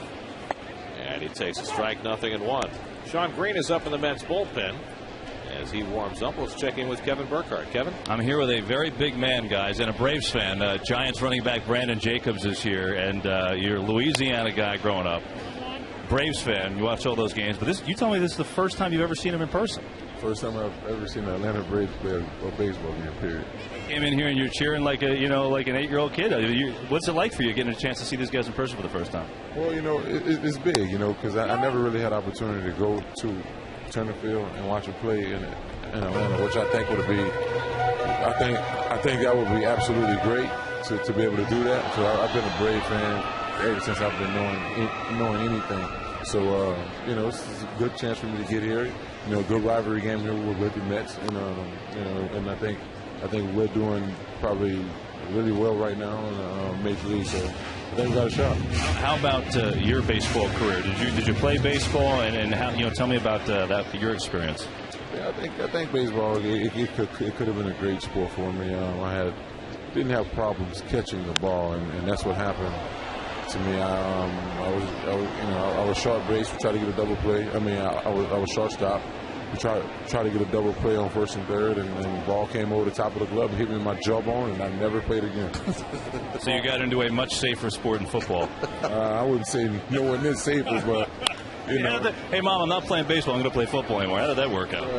It didn't work. It was fine, but that baseball hurt so much, man. When it hit me right in my face. Couldn't take that. It's just funny hearing the baseball hurt, and you're getting hit by 250-pound linebackers. You're a big man yourself. As a big running back, was there anybody you patterned yourself after? You have a different running style than a lot of guys. Is there anybody that, when you were growing up or even when you got to the NFL, that you really looked after watching tape, that you tried to kind of look at running styles of bigger guys? Watching, when I was younger in college, watching Eddie George play, I kind of wanted to be like, wanted to run like he did, because he ran over some people and he had, he had good hips, and he had good feet, and also made a lot of good cuts and made a lot of people miss. So that's kind of what I wanted to be like. But right now it's 6 years in my in my career, and I feel great, and I feel like I can do whatever I want to do right now. Give me a feel of this weekend. You got Sunday night against the Colts. It'll be Eli against his brother. What are you looking forward to in that game, Brendan? Well, it's going to be a great game. Getting. Might see a home run, Brendan. Lucas Duda is going to hit his first major league home run. Lucas Duda on the board with his first major league home run, and that creeps the Mets to within 6-4. Go ahead, Brandon. Tell us about that game real quick. I don't like that. But anyway, you got a defense that struggled a lot last week on the run, and know that they're going to come out and make some adjustments in the running game. And they definitely got a fast front on defense. And, as far as talking about their offense, you already know what Peyton is a scientist. He's going to try to handpick our team apart. So, I think we got a good enough defense, and we're playing well now. So, it's going to be an interesting game to watch play out. But I definitely, think that we're going to go in there and play hard and earn the win. Here's a tough play, and Prado will make it. Well, listen, go enjoy the game. And, guys, don't be fooled. My chair is actually higher than Brandon's. He's much bigger than me. Brandon, good luck tomorrow, okay? Thank you. Guys, back to you. Thanks very much, Brandon. And thanks, Kevin. I think the Colts now have a notion of how to counteract Brandon Jacobs on Sunday night. Just keep the horse side underneath the pads. That's right. Brandon, no problem with that baseball. The ball will bite you. Or get him distracted. Talk about the Braves. Former Brave Mike Hessman will pinch hit. Lucas Duda with his first major league home run after hitting 23 in the minor leagues this year. Off the snide. He has loosened up that 2-double game the other night. And he crushed that ball. So Hessman batting for John Neese, who's done after 4 innings. It's been a big couple of days for Duda. 2 doubles, 2 RBIs last night, 2 hits, 2 RBIs today. A little bit surprised at a pinch hit here. Remember that Neese had a very high pitch count. It's true. 81 pitches in 4 innings, and they've been talking about limiting his pitches per start to get him through the rest of the year on normal rest. Sean Green getting ready to pitch in the 5th inning. No earned runs against Neese tonight. Small comfort. Hessman hits one off the end of the bat, curling out to Lee, who takes it himself to retire the side. Lucas Duda gets the Mets closer. Duda, a strong man, hits his first major league home run into the Pepsi porch. 6-4 Braves.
Against Dan Uggla and the Marlins at Sun Life Stadium. Mets Marlins coverage begins with Subway pregame live Tuesday at 6:30 p.m.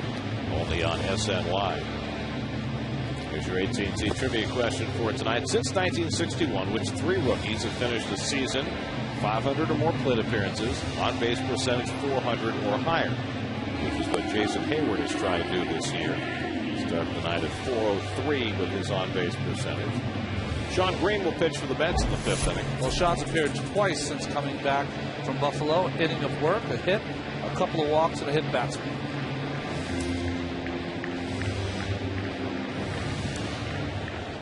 They'll face Derek Lee to lead off in the 5th inning. Lee led off the 4th inning and singled to center field to get a big inning start for the Braves.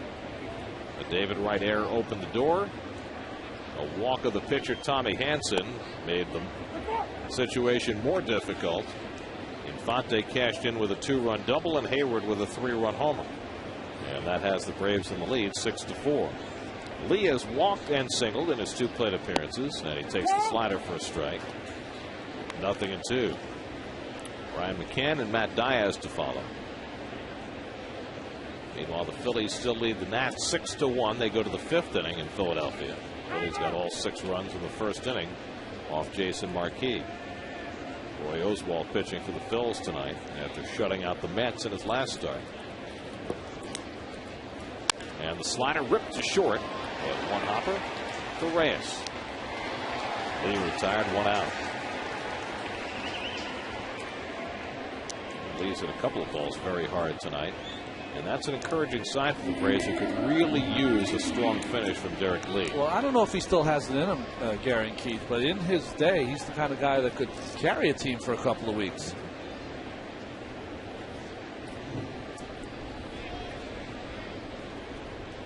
Now here's McCann, who struck out in both of his at-bats against John Neese. And takes a fastball for ball 1 from Green.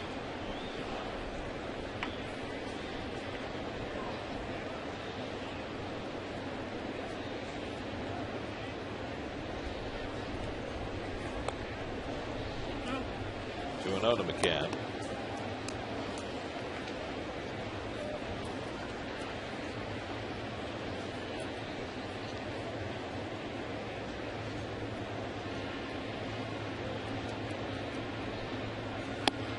And now 3-0. Sean Green came out of spring training with the Mets, made 1 appearance in the 2nd game of the season against the Marlins, gave up a home run to Dan Uggla, and then developed what he thought was just a strained muscle in his side. It turned out to be a fractured rib. And it took him from April the 7th until September to get back to the major leagues. So it's pretty much been a lost year for Sean. Off the glove, deflected to Tejada, and with the slow runner McCann, it's a 1-4-3 putout. Bing, bing, bing. Ricochet Rabbit. Deputy Drupalong. You guys watch way too many cartoons when you were a kid, by the way. Gary could never get one on me, Gary, on the cartoons.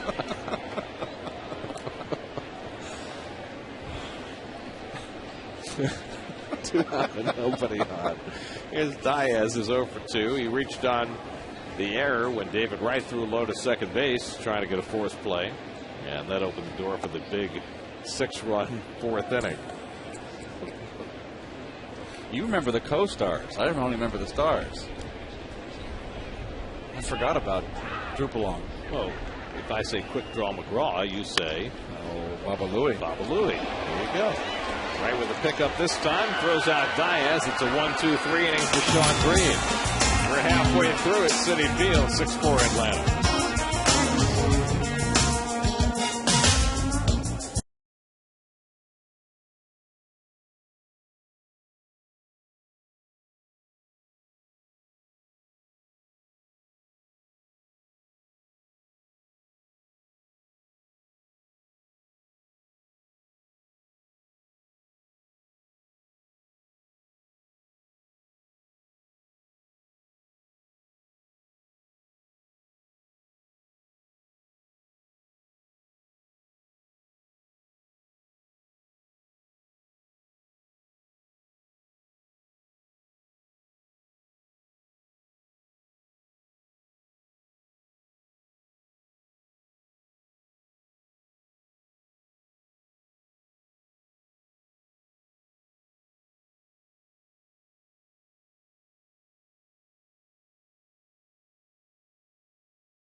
Jose Reyes leads off the home 5th inning, thinks about the slug bunt and takes a strike from Tommy Hanson. Reyes singled in a run in the 2nd inning and then stole his 30th base of the year. In at the corners, respecting the bunt straight away, all the way around the other areas of the infield and outfield.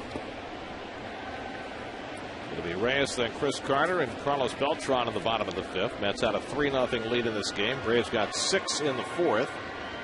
Lucas Duda responded with a home run in the bottom of the 4th to cut it to a 2-run Atlanta lead.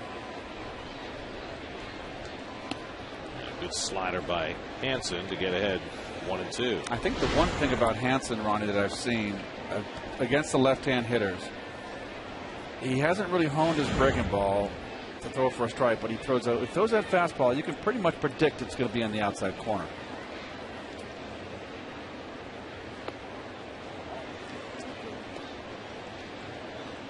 Well, he really doesn't have his good stuff today. He's trying to throw the ball outside for a backdoor curveball and ends up down and into Reyes.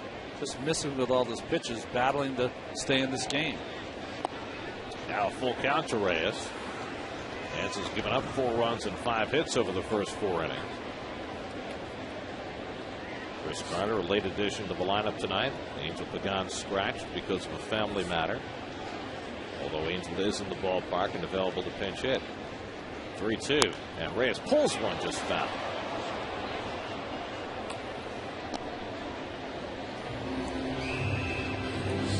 Here's Rosello 5th inning recap. Jason Hayward's 3-run homer capping the 6-run 4th for Atlanta. John Neese didn't give up an earned run, but he's on the short end in this game. Lucas Duda with his first major league home run for the Mets. And Duda's driven in 2 of the 4. Again the 3-2. And Reyes hits this one out to left. Diaz over. 1 out.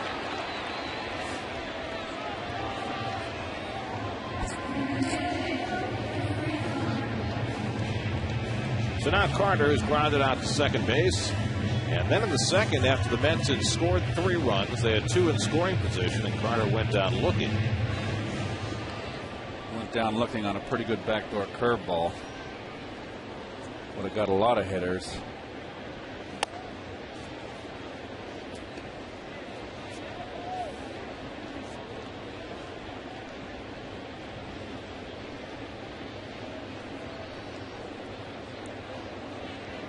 Tapes that bat at the bottom like the hockey players tape the top of their sticks.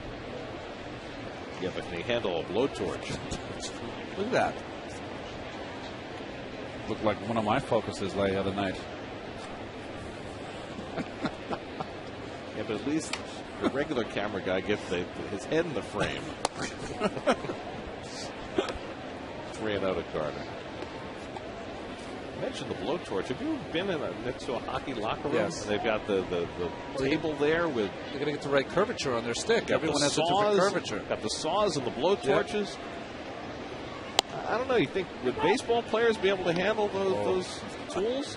No, I don't think so. I mean, you guys expect your bats to come from the factory ready to go. Well, and a lot of the players do those things by themselves too. Carter pops one up. And Votto, straddling the line, makes the grab in foul territory for the 2nd out. Speaking of hockey players, there's Tom Glavine doing some color commentary on the Braves telecast and back in town. I saw him today. I said, "How you doing in retirement?" He said, "It's been fantastic." But he goes, "I didn't know how much stuff my kids do. All I do is drive them around in the car." I saw him today. I welcomed him to the dark side. Oh, that's right. Although nobody was ever better prepared to go into broadcasting than Tom Glavine. Nobody was ever more accommodating and articulate with the media than he was. He was a pro. Well, Hanson throwing a lot more changeups this inning to the left-handed hitters. Wow. 300 wins. That's pretty impressive. About almost 700 starts. And Met fans only remember one of them. Yeah. Gonzalez throws out Beltran by a stride to end the inning. 1-2-3 for Hanson. 5 in the books. 6-4 Atlanta.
Browse the largest selection of official gear, including the latest apparel, nostalgic memorabilia, and authentic classics for the whole family.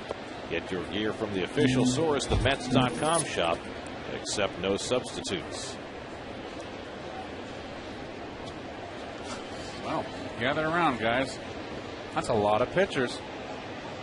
That's a lot of baloney being thrown out there. The inmates are out in the yard. Well, I will say, though, deference to the good bullpen they've had all season long. A lot of those guys can sit out. if Hansen can get through the 6th inning, they have the recipe of Flaherty, Venters, Wagner, and the new guy, Moylan, who we haven't seen before, Craig Kimbrell, who has come up and made a huge impact in that Atlanta bullpen. Yeah, he's a hard thrower, good breaking ball. They just have had a great bullpen all season long. Sean Green pitched a 1-2-3 5th inning, and Gonzalez swinging and missing. 2-2. That good sinker from Green that we haven't seen nearly enough of the last couple of years. Well, that's Hansen picking out a bat. That's the key. Even when he throws his good sinker, a lot of times the hitters lay off it. And Gonzalez down swinging at it. So he has struck out for the 2nd time tonight. And Green's retired all 4 hitters to face him. I think with the sinker ball pitcher, and you correct me if you're wrong, Keith, the ball's got to start at least waist high, because if it starts at your knees, there's no chance of it being a strike. It's all about the strike zone. And one thing about I found, Gary and Ron, off a submariner, you have a tendency, because the pitch is coming down so low, to tilt your head, tilt your eyes, and you really got to make sure that your eyes stay parallel to the ground when you face a submariner. So do you stand taller? Do you stand taller, more upright and from the waist up. Melky Cabrera 1 for 2, singled in a run his last time up. That was the first Atlanta run, and he takes the ball inside. Let's check in with Kevin. The guys, obviously Bobby Cox is no longer around in this one, ejected earlier, but I asked him today if he has allowed himself to look back at his accomplishments, and he said never, not even close, not even before this year. It has nothing to do with this being my final year. I just haven't done it. You can't allow yourself to do it. He said, as a manager, it's an ongoing job. It never stops. You can never allow yourself to be pat on the back. He said, eventually, we have this nice little film room with all the great clips of, big games, playoff games, games down the stretch. And what I plan to do is go back to those films and sit down and watch and see how good our players that we've had over the years actually were. So Bobby actually getting a chance, maybe a couple years from now, guys, to sit down and have a nice soda pop and watch some of those games and really maybe take in all that he's able to accomplish in his career. Well, it's very interesting that he would want to do that. Yeah, right? Very interesting. A different perspective. Of course, when he's managing, he's more concerned about winning a ball game, making the right moves. Oh, he swung and got hit. I've never seen that. Ball goes to the backstop. If he's hit, it should be a dead ball. It's a dead ball. Green throws to first base. A swing and a miss when you're hit by a pitch is a dead ball. So that should not be a 2-3 put out. Chino Kanahia, the bench coach for the Braves, is going to come out. Let's look. I've never seen that. I've never seen that. Now, Chino is arguing. I'm not sure what he's arguing. That is strike 3, and the ball should be dead because it hit the bat. I've seen a slider hit a guy in the foot and he swung the bat, but never get hit in the thigh. I wouldn't argue about that if it was Melky. I'd get in the dugout and then hide. Well, this ball just followed him right in, didn't it? That is. It's a painful strikeout. Oh, is what it is. Gosh. Talk about adding insult to injury. Exactly.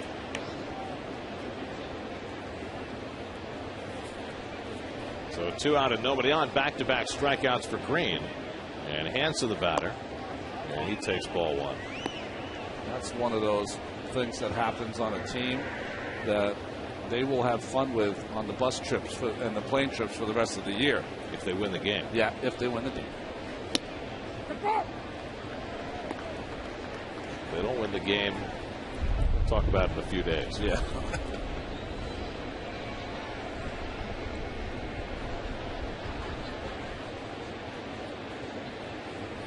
Warren, I got to ask you a question. I always forget to ask you. When you've got a bullpen pitcher struggling out there, and what does the pitching coach do to get him out of that slump? And are you worried about going having to do a bullpen session because he's a guy that's up every other day? How do they do that? Well, I think at this time of year when you have so many pitchers, Keith, and a guy is struggling, you can take him one day and go work in the bullpen and just scratch him for that game. Like, they're not going to tell us he's scratched, but you can scratch him for that game and do a full bullpen session because try to get him back to where he should be. And Hansen walks for the second time tonight. So after Green had retired 5 in a row, he walks the opposing pitcher just as Nice did before him. Let's check in with the studio. Chris Carlin standing by with the New York State Smokers Quit Line game break.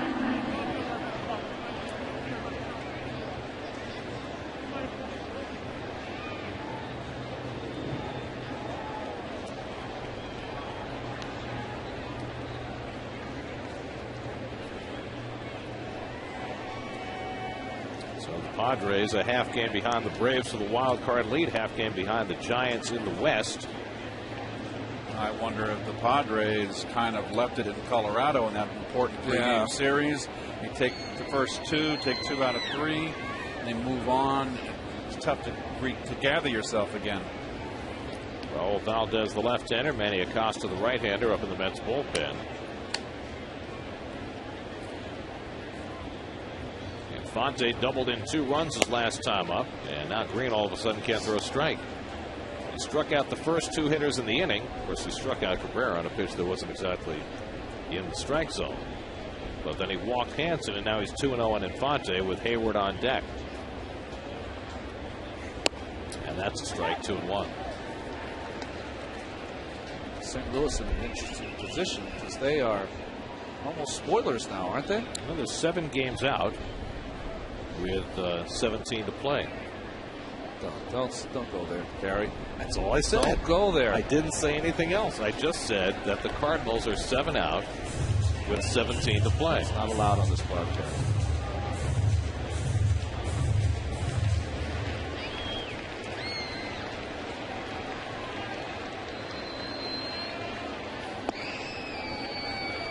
Green 2 to Infante, so now Hansen will be running. I did mention the Met fans only remember one of Tom Glavine's starts, didn't I? That's about it. It's all related. Here's a 3-2, and he fouled it off, and so Hansen will have to come back. Fonte's stroke, and I know he coming into the game, he's hitting 340. Looks a little bigger than it did in Atlanta. Shorter. But, you know, he knows he's going to get should be getting a 3-2 fastball here from Green. Toward the hole. Great diving stop by Wright. Up and throwing. Scoop by Davis, and he got him. Tremendous play by David Wright. And a nice pick at the other end by Ike Davis. Right in the webbing of the glove. 6-4 Atlanta.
brought to you by New York Community Bank, by Cadillac. Visit CadillacTristate.com. And by State Farm. Today's State Farm agent of the day is the great Pat Cawley of Glendale, New York.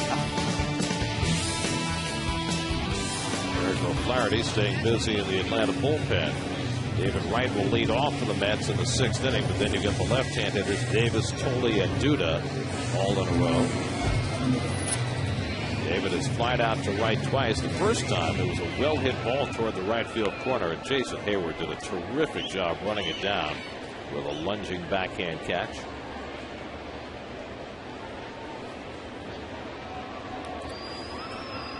Tommy Hanson working with a 2-run lead as he starts the 6th inning. It was just his 76th pitch of the night.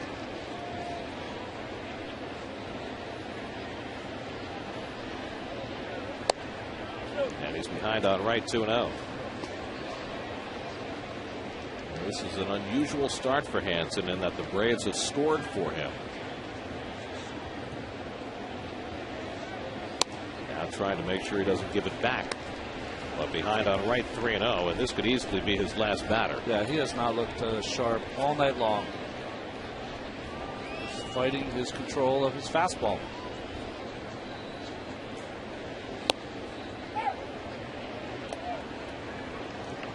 He's only walked 1.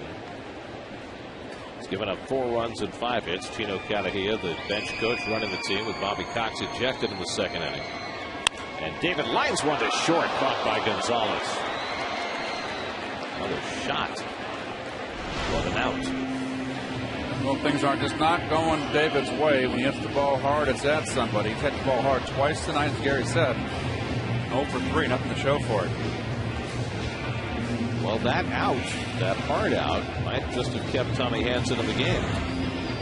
With the left-hand hitters coming up. Davis is 0 for 1. He drew the walk that got Bobby Cox ejected in the 2nd inning. Started the Mets 3-run 2nd. And he took a call 3rd strike to end the 3rd. Just keeping a steady diet of breaking balls to Ike. More than any other hitter in the lineup.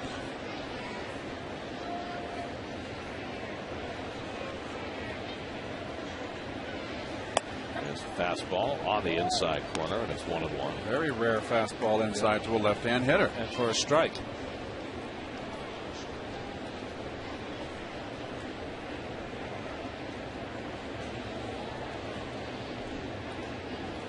Oh, backdoor slider. And Ike has that look on his face like, you see the pitches by the innings here. Like, how can they do that? I mean, well, they're big league pitchers that can throw that backdoor slider. They've been doing it to him for 5 months now. Just make an adjustment. And he struck him out with a breaking ball. Second time Hanson has struck out Davis tonight. Just his 4th strikeout of the game. So 2 out and nobody on. Hanson's now retired 7 in a row since the Lucas Duda home run in the 4th. Josh Tolley is 1 for 2. Singled and scored in the 2nd. Grounded out in the 4th. Danny Acosta getting ready in the Mets bullpen after 2 scoreless innings by Sean Green in relief. Nice bounce back for Green.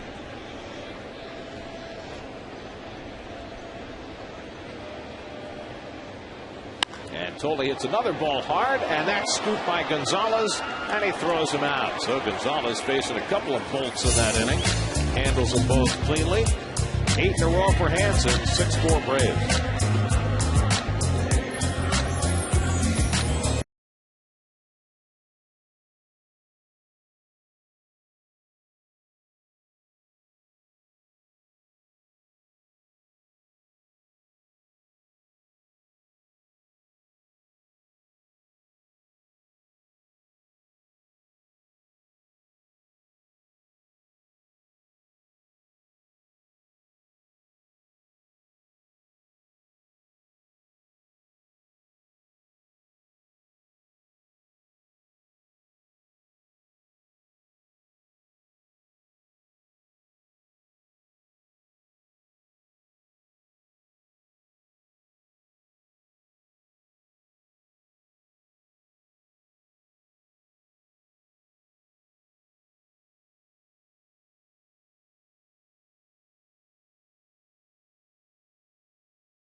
the Mets afternoon game against the Braves with the Mr. Met Dash for all kids 12 and under. For tickets, visit Mets.com or call 718-507-TIXX.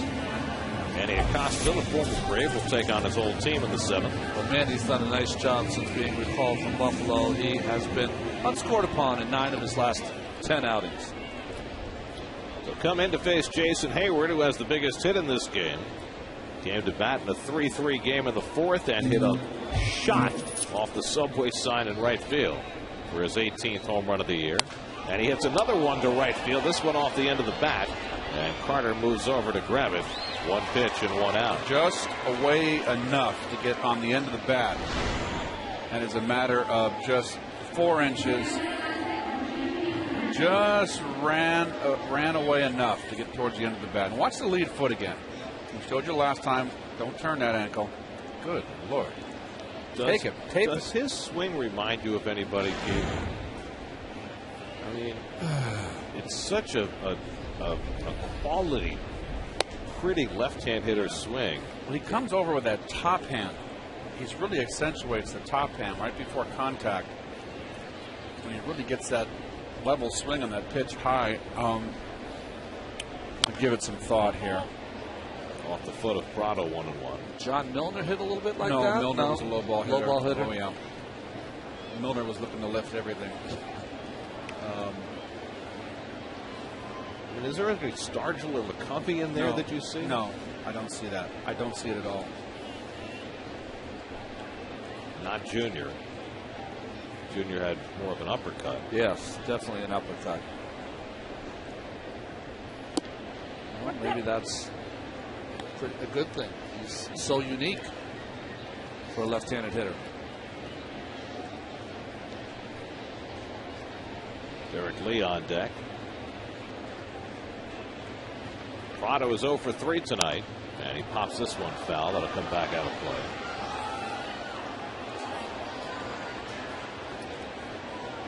Let's answer our AT&T trivia question. We asked which 3 rookies since '61 have had on-base percentages 400 or higher, something that Hayward's trying to do this year. Fred Lynn, of course. Now, the first and the last you would have guessed. Mitchell Page might not have been on your radar. He had a great rookie year, though. Freddie Lynn won the Rookie of the Year and the MVP that season. in '75. Yeah, that was a phenomenal year by Fred. I remember that. Mitchell Page, that rookie year in '77 with the A's, he had 307, 21 homers, 75 RBIs, 405 on base percentage, and he never had another year like that again. There's Derek Lee, 1 for 2 in a walk. I mean, his highest on base percentage after that year was .355, which was in his second year. Pull the Charbonneau. Yeah. He didn't disappear quite as quickly as Joe Charbonneau. But he's the classic case, isn't he? Rookie of the year who just blew up. But, you know, Joe Charbonneau could do something I've never seen anybody else do. And that is open a beer bottle with his eye socket. He must have really worked hard on that, practiced. Well, I mean, maybe that accounted for the sophomore slump. What did he do on his cheekbone? He used his eye socket. Close his eye muscles around it, over the, and then turn the bottle. He twisted off the cap with his eye socket. So maybe, I mean, it could have affected his eyesight. Did he have migraines? I don't know. Depends on how many he opened. 3-1 to Derek Lee, who's 1 for 2 in a walk tonight. And he swings and misses at the fastball, 3-2.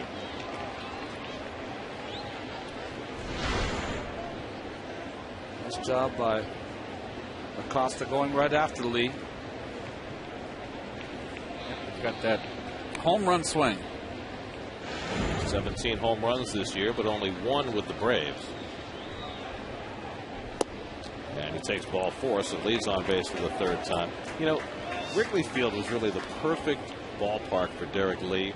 He came up with the Marlins, and he was a gap-to-gap hitter, so he was not a guy who could hit a lot of home runs down in that big ballpark in Florida.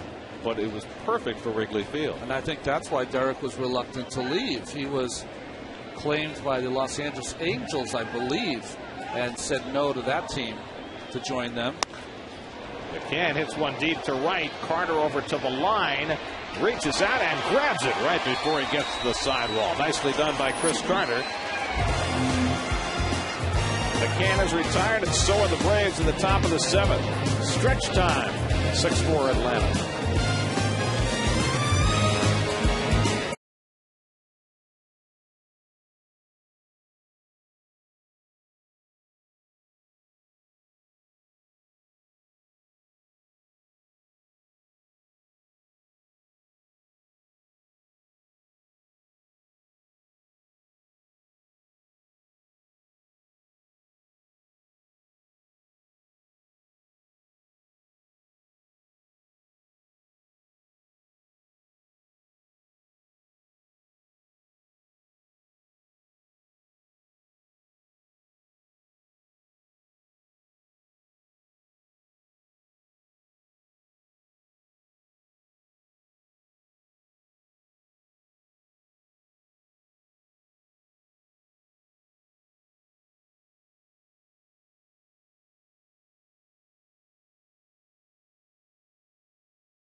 As they hit the road and head to Philly to take on the Temple Owls at the Link. UConn at Temple. Coverage begins with City pregame tomorrow at 11:30 a.m. on SNY. Johnny Venter is the new pitcher for the Braves as we go to the bottom of the 7th. Well, there's Johnny's numbers right there, and this young man has just taken the National League and on by storm. Those numbers don't lie. Look at the hits, strikeouts. He is wicked. Lucas Duda. he missed it, and so did Brian McCann. And no one got the home plate umpire, Bill Hahn, on the foot. Lucas has had a big night, a single and a home run. That ball hit in front of the plate. A little over anxious, Lucas. Well, this is a. You always try to, when you're facing a relief pitcher or even a starting pitcher, try to pigeonhole how this guy throws, and no one else throws like Venter's. Is it just that his sinker is harder than any other lefty that Duda's ever seen? Yeah, because lefties that traditionally have sinkers, there's Duda on his last at bat, of course. First major league home run. Congratulations to Lucas. I think it's the speed, absolutely, at 95 miles an hour. But also, traditionally, when you see a left-hander who has a sinker, it's more like a Jamie Moyer, more like a, more of a softer tosser. Not this guy. And Duda is down on strikes. First time he's been retired tonight. 9 straight Mets have been set down since Duda's home run in the 4th. There's that ball just dropping out. Look how spread the feet are of McCann behind the plate. Now Nick Evans is going to bat for Ruben Tejada.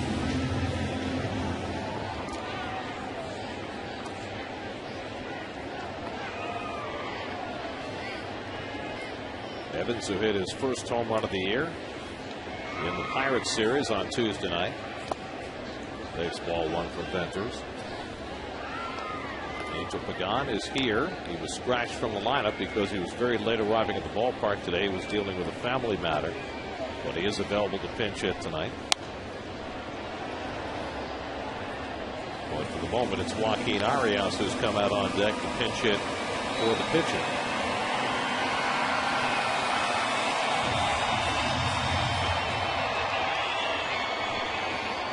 If you're going to pinch hit with Pagan, you probably want to save him for an at-bat against a right-hander. Pulled and a base hit for Evans down the line.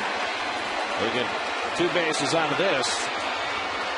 And so it's a pinch hit double for Nick Evans. And that'll get the tying run to the plate here in the 7th. Nice hitting by Nick. Nick got off a slow start, but now starting to turn it on. Hit a home run in his homestand. A game-winning single in his homestand. Nick Evans, safe and second. Safe and secure. New York life.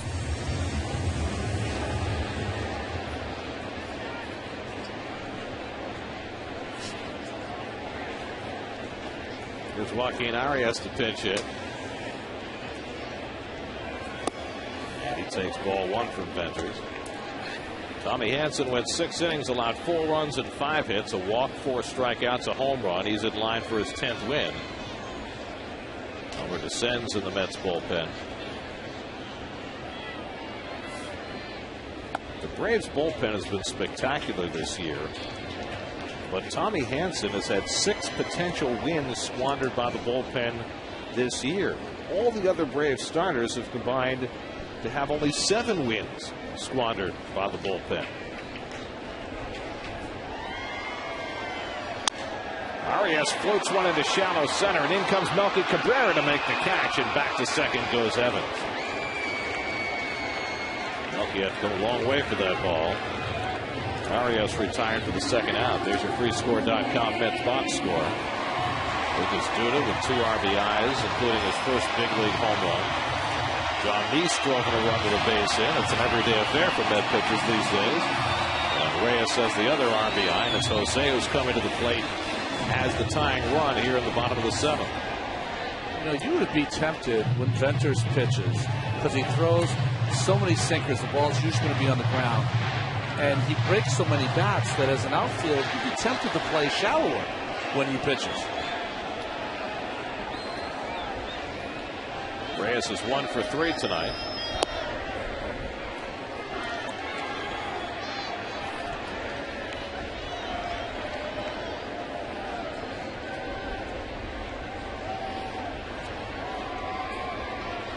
Evans at second and 2 down.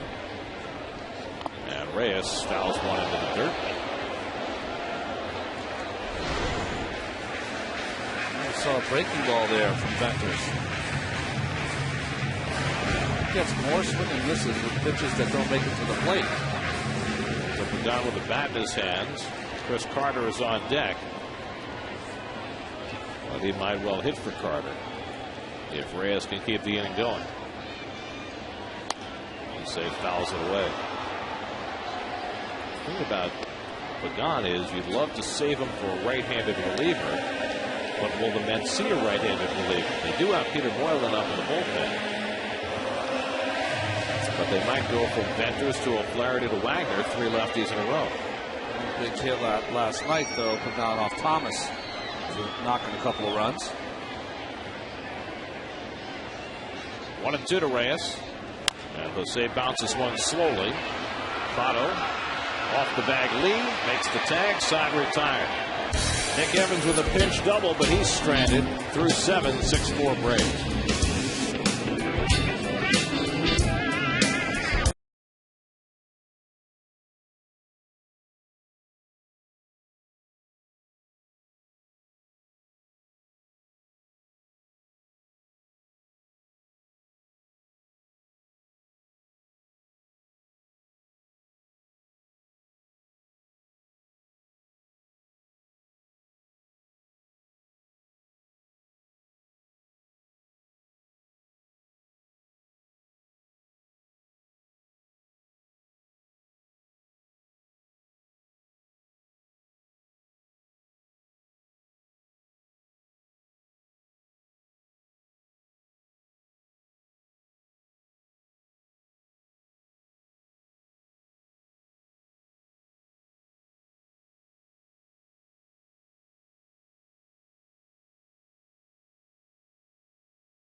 hours for the latest news in New York sports.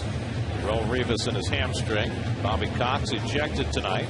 Joe Torre leaving at the end of the year. All on Geico Sports Night tonight after the postgame and at 1 a.m. right here on SNY. Joaquin Arias stays in the game at second base. Nick Evans stays in left field. Elmer DeSenz, who pitches every day, will pitch in bat seventh. You're right about every day, but having a fantastic season, and evidenced by his ERA, which just dropped under 2 for the season. Rick Ankiel will bat for Matt Diaz to give the Braves a left-hand hitter against DeSenz and a better outfielder in the game to try to protect the lead. Now in the 8th inning. And DeSenz misses with a curveball for ball 1. It's been a struggle for Ankiel since coming over from Kansas City. Hitting just .207 as a Brave. And really supplanted lately in center field by Nate McLeod. The Braves have made a number of moves to try and shore up their offense this year, and really none of them have worked. Bringing in Ankiel, bringing in Derek Lee. They've had an interesting season. They had Troy Glaus, who about a month and a half really carried this team offensively on his shoulders. Then the Prado Infante act got really strong for a while. Hayward was strong at the beginning, now is finishing strong. McCann carried the team for about 3 weeks. The one thing the Braves have been able to do all season is get on base. They lead the league in on base percentage, lead the league in walks, and they're 4th in the league in runs scored. But you're right, they've never had that one guy who's been able to carry the team consistently. Yeah, and they always talk about your lineup clicking together, and I don't think it's clicked all at the same time all season long, which you got to give the Braves a lot of credit where they stand, not having to click all season. But 4th in the league in runs, and they're 4th in the league in ERA. That should have you near the top, and they are near the top. Arias throws out Ankiel for the first out. 1 out and nobody on. Let's check in with Chris Carlin, see what's going on elsewhere in New York State Smokers Quit Lines game break.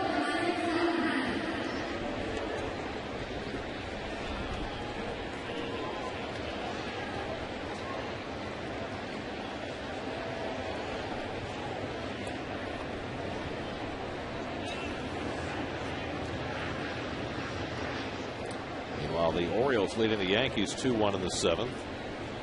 As the resurgent Buck Showalter-led Orioles trying to do some spoiling in the East.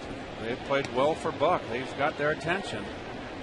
And you know there's nothing he'd rather do than, of course, beat the Yankees. Alex Gonzalez having a rough night at the plate, 0 for 3, a couple of strikeouts. Ball and a strike. But, you know, unless the Red Sox go on a big streak, it's not going to matter. And the Red Sox are getting pummeled tonight by Toronto 10-2 in the 6th inning. Boston 6 games behind the Yankees for the wild card start in the night.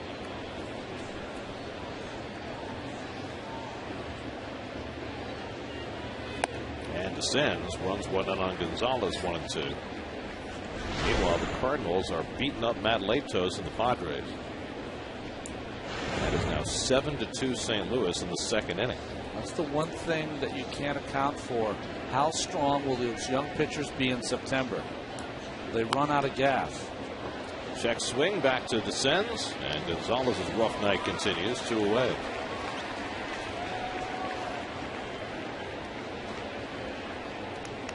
Well, when a team is as reliant on its pitching as the Padres are in this era, where it's uncharted territory for pitchers to be working every 5 days deep into seasons, it's a hard way to go. There are the standings with the Padres a half game behind both the Giants and the Braves heading into the night. Giants play Milwaukee tonight with Madison Bumgarner against Randy Wolf. Melky Cabrera drove in the first Atlanta run. They scored all 6 of their runs in the 4th inning after 2 were out. Cabrera with 2 strikes on him. Fisted one into center field to drive in a run. John Neese then walked the opposing pitcher Hansen. And then 2 batters later, 5 more runs and scored. A 2-run double by Infante, a 3-run homer by Hayward, and so far for Atlanta, that's been enough. 2-1 to Cabrera. So Nate McLouth on deck to pinch hit if Cabrera can keep the inning going.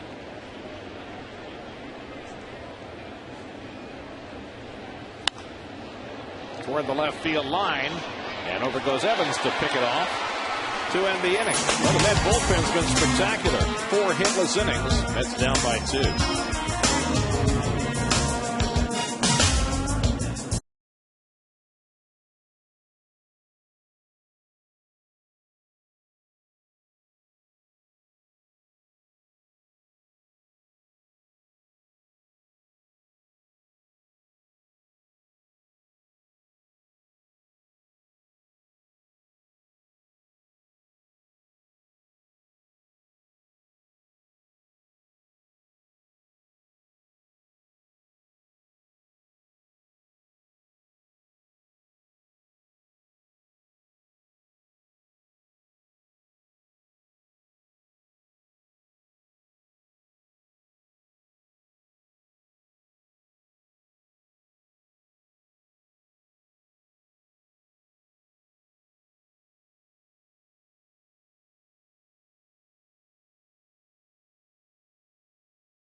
Start for the Mets, and Tim Hudson, who has struggled the last couple of weeks but has had a wonderful season, will pitch for Atlanta. It's interesting when you talk about young pitchers. There was all this talk.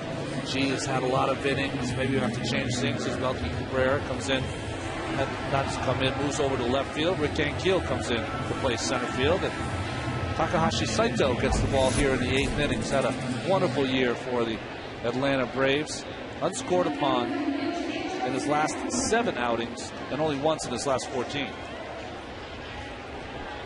Chris Carter leads off in the home 8th inning. Carter 0 for 3 tonight. Beltran and right to follow as the Mets try to come from behind.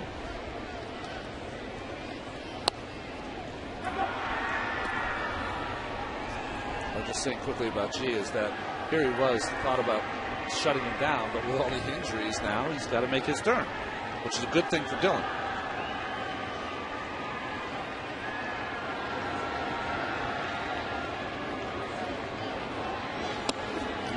Talk about evaluating young players coming down the stretch of the season, and Jerry Manuel's made the point, and many other managers have made it in the past, that you don't like to judge players based on what you see in March or what you see in September. But if you're facing a contender in September in one of these situations, sometimes you can learn a lot more, and G will get that opportunity tomorrow.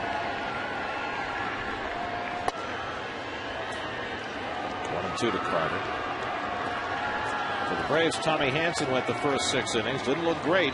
Allowed 4 runs, 5 hits, but he has a chance to be a winner. Johnny Venters allowed a hit in the 7th. And now Saito pitch in the 8th, trying to set it up for Billy Wagner. 1-2 to Carter. And he goes down swinging on the fastball. So Carter has struck out for the 2nd time today. 1 out in the 8th. He just blew him out of the gym with fastballs. That's surprising.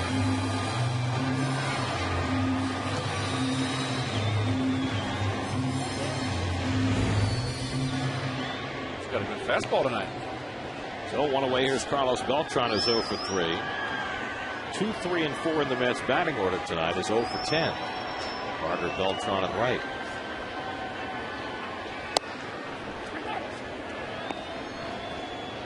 Saito feels good tonight. Good fastball, great first pitch curveball there. The Braves have a lot of weapons in that bullpen.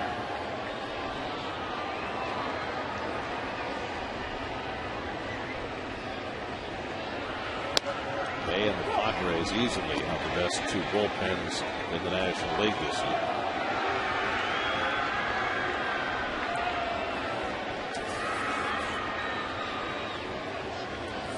Saito ahead on Beltran 0-2.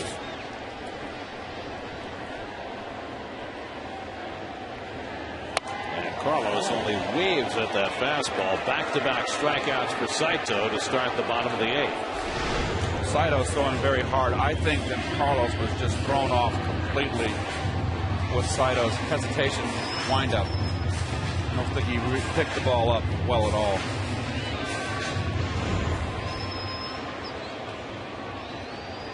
So David Wright bats with 2 out and nobody on. David's hit a couple of balls well today, but he's 0 for 3. Drove one to right that Hayward made a nice catch on in the second. Then hit a bullet to short that Gonzalez caught in the 6th. Mets have had 6 hits. The Braves have had only 5.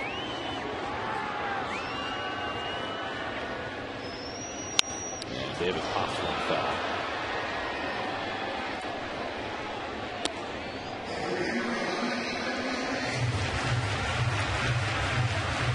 It seemed to me the Mets have ever had much luck against Takashi Saito, going back to his days with the Dodgers. Guys, when you watch McCann, so you don't get anything lost in translation, Brian McCann will do touches to different parts of his equipment to signal the pitch that he wants Saito to throw. And why is that? Sometimes Saito is an older pitcher. It might be just eyesight. Might not be able to see the sign. Some catchers will use the strategy of taping their fingers when pitchers with difficulty with eyesight. He just hurt himself, Saito.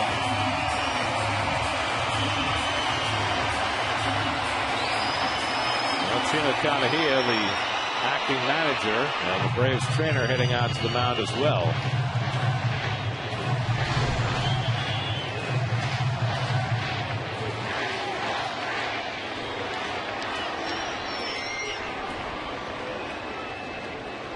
Shoulder, looking at his arm as he delivered that pitch.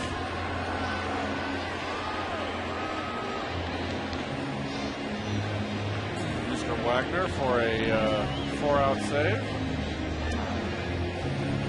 Don't know. He gets loose early. I think quickly got Moylan to come in and face right, and then O'Flaherty to face Davis if they want to go that way.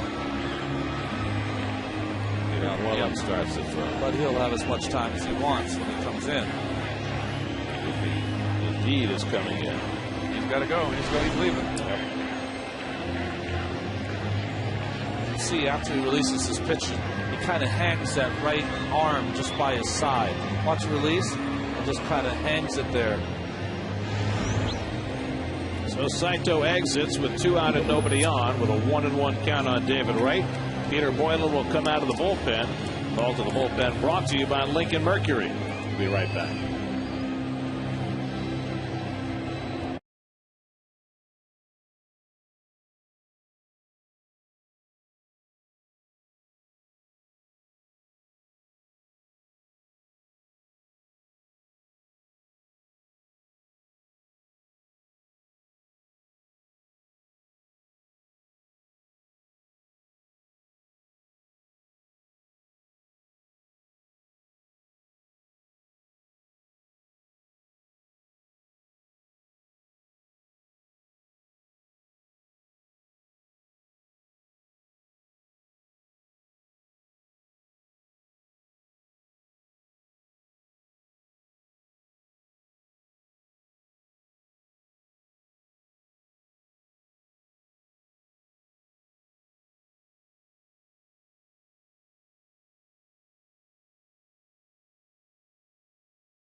IOTV. Get the best in HD free with IOTV. By Absolute Vodka, the ideal choice for cocktails perfected. Enjoy with absolute responsibility. By Game Time, the leader in licensed sports watches. By Toyota, it's the Now's the Time sales event at your Toyota dealer. Hurry, offers end soon. Today's ARC Doctor of Distinction is Edward Obedian. ARC is the region's leader in cancer radiation treatment. Log on to advancedradiationcenters.com. By Lexus. And by freescore.com. Turn a credit score triple play at freescore.com. Free scores, one source. freescore.com. Peter Moylan gets as long as he needs to warm up with Takashi Saito leaving because of injury. You have to think, though, Moylan, who's a gamer, would get ready pretty quickly. Look at those games. He is a perennial 75-plus man. He inherits a 1-1 count on David Wright. Wright has never had much fortune against Moylan. He's 2 for 13 against him. David batting with 2 out and nobody on in the bottom of the 8th. Billy Ryder getting ready in the Atlanta bullpen. We got the left-hand hitting Ike Davis on deck, so perhaps if Wright were to get aboard, Billy would come in to try and get a 4-out save. David's 0 for 3 tonight. He's hit a couple of balls hard, as we mentioned. So Moylan about to throw his first pitch on 1-1 to Wright. And a swing and a miss at the sinker, and it's 1-2. Isanori Takahashi, Pedro Feliciano both up. Takahashi just throwing lightly in case the Mets get the game tied or get a lead here in the 8th.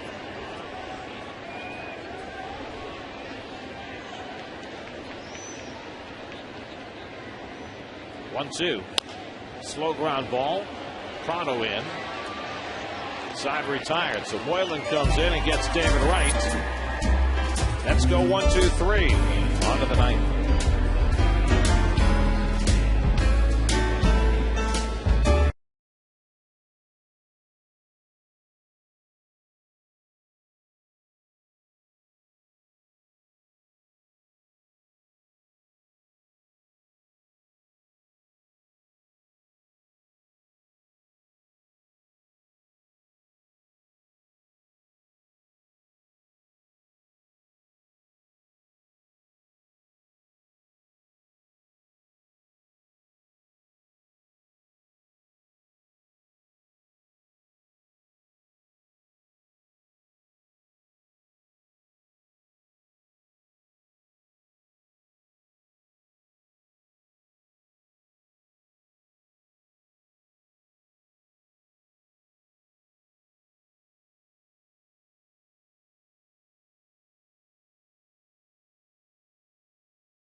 Play right field, replacing Chris Carter. Elmer descends, who worked a 1-2-3-8, stays on for the 9th. Nate McLouth was on deck to pinch hit, but he's called back, and Brooks Conrad is going to pinch hit instead. Now Jerry Manuel's coming out to make a pitching change, and it looks like he'll bring in the left-hander. It's odd because Conrad is a switch hitter. And that's probably why Chino Cadahia sent up Conrad rather than McLouth. There's the call, Barry. So Pedro Feliciano will come on to replace Descends. We'll be right back.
of 88 appearances in a season. What's this, 82 tonight? 82. Brooks Conrad will bat right-handed, and he takes outside for ball one. Probably had his best outing, his last outing against Pittsburgh, where he had a couple strikeouts in an inning of work. He's gotten his ERA down also.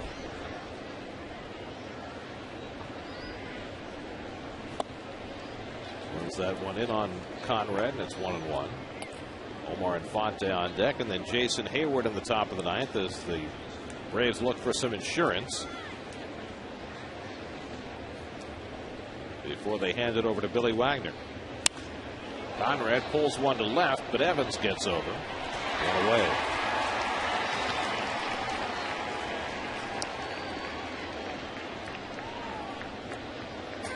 And there is Billy Wagner. He'll be retiring at the end of the year. Hopes to put a playoff appearance on his resume before he rides off into the sunset. How many guys retired from this game still being able to throw 96, 97 miles an hour?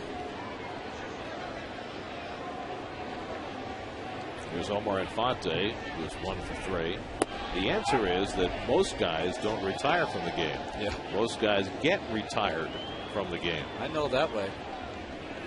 I mean, that's 98%, right? Check swing foul. And it's 0-2 to Infante, who had a 2-run double in the Braves' 6-run fourth inning.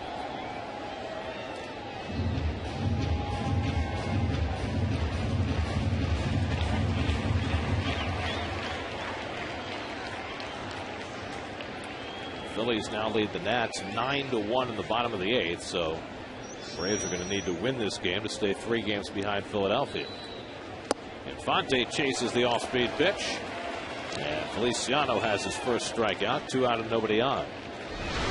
A lot of motion from Pedro here, and then the nice changeup running away from Infante. And that's the pitch that was working for him early in the season against the right-hand hitter. And he lost it. He lost it in the middle of the season. He lost not only that changeup, but throwing that changeup took away his breaking ball a little bit for a short period of time.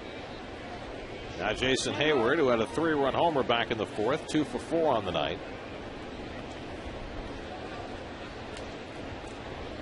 Cardinals putting it on the Padres tonight after getting the shutout victory over San Diego last night.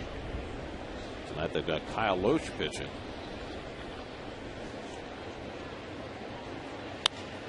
Hooked to second and caught by Arias to end the inning.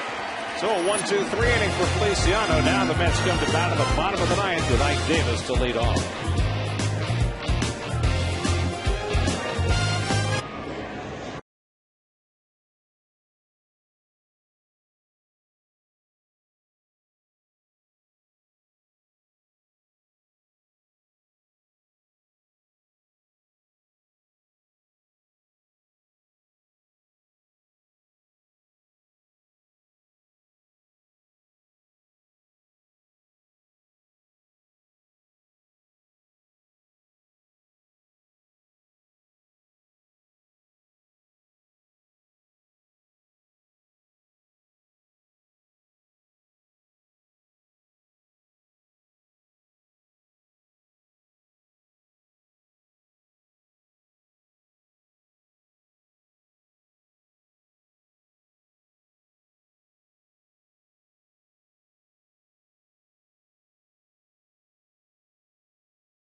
Mercury post-game live.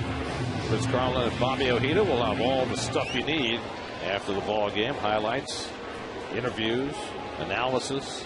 Lincoln Mercury post-game live right after the game. Ike Davis leads off against Billy Wagner in the last of the ninth and takes a fastball for a strike. Well, Wags hasn't pitched in 4 days, so plenty rested. His last outing in Washington, he struck out the side and didn't work. Hasn't given up a run in 5 weeks. August the 11th, the last time he allowed one. He's having a spectacular last year in the big leagues. That one is picked out of the air, I think, by Prado. Nobody made a signal. Not one of the 4 umpires said whether he caught it or not. So he made the throw to first base just in case. I was thinking about Wagner. How many people retire after maybe having their best season?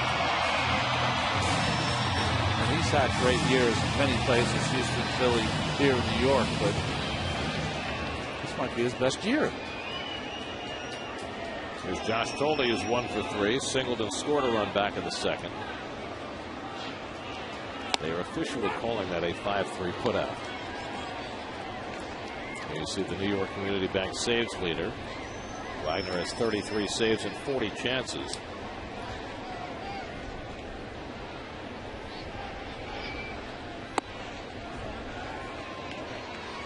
One and one to Tolle. Pitcher's spot is due up next. Angel Pagan has come out on deck to pinch hit.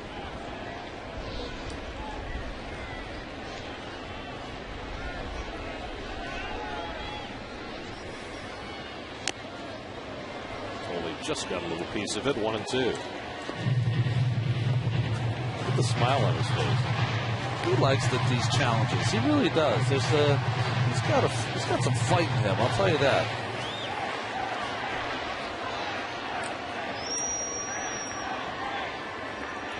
He gets the 2 strikes. He gets that as low as he can get. He's got that 2-strike approach from the time the at-bat begins. So he's got a hard guy like Wagner. He's got a hard thrower out there and a left-hander. You're going to choke up and you're going to. This is called the Pete Rose stance here. Pete had the advantage of being right-handed against these lefties. Good job fouling off that slider. Time right now. Wags go up the ladder. A high cheddar. Billy Wagner, 38 years old. Coming back from Tommy John surgery. That shortened his 08 season. Made 2 appearances for the Mets last season before they dumped him to Boston and the deal that netted the Mets Chris Carter. Was terrific for the Red Sox down the stretch last year. The Braves signed him on as their closer, and he has responded in a big, big way.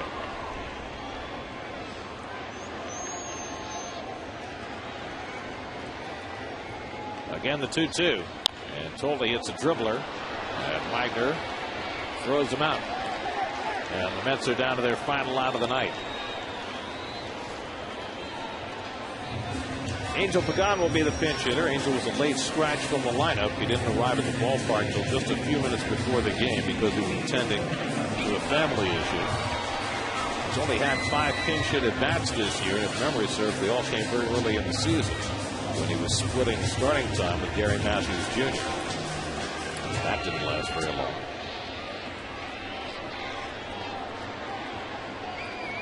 Angel's been a better left-hand hitter than right this year, but he gets the pinch hit at bat, hitting right-handed against Wagner. And he takes inside for ball 1. Pagan has had 3 straight games in which he's had at least 2 hits and at least 2 RBIs. He's the first Met this year to have 3 such games in a row. He's obviously not going to have a 4th straight tonight with a pinch hitting appearance, but there have been only 2 Mets in history who've had 4 straight games of at least 2 hits and 2 RBIs. Carlos Beltran did it in 06, and the other one, Richie Hebner. Richie Hebner, 1979, the worst season any Met has ever had. You never like addressing him with any good positive facts. Richie Hebner absolutely hated playing here. No, he played like it. But he had those great 4 games in a row. Pagan down on strikes and the ball game is over. Billy Wagner notches his 34th save. And on the strength of 6 unearned runs, capped by a Jason Hayward 3-run homer, the Braves hold serve and beat the Mets 6-4 in the opening game of this series. Well, a game that they had to have. Bobby Cox was ejected early in the game. Gino Katahia managed the rest of the way, and his bullpen was outstanding after Tommy Hanson started and got the win.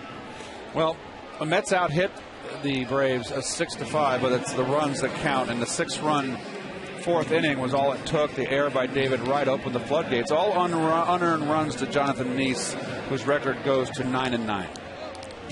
So the Braves dropped the Mets back to 500 for the season. Chino Katahia had to manage most of the game after Bobby Cox was ejected, and Billy Wagner finished it up. A 6-4 Atlanta win. We'll be back in just a moment.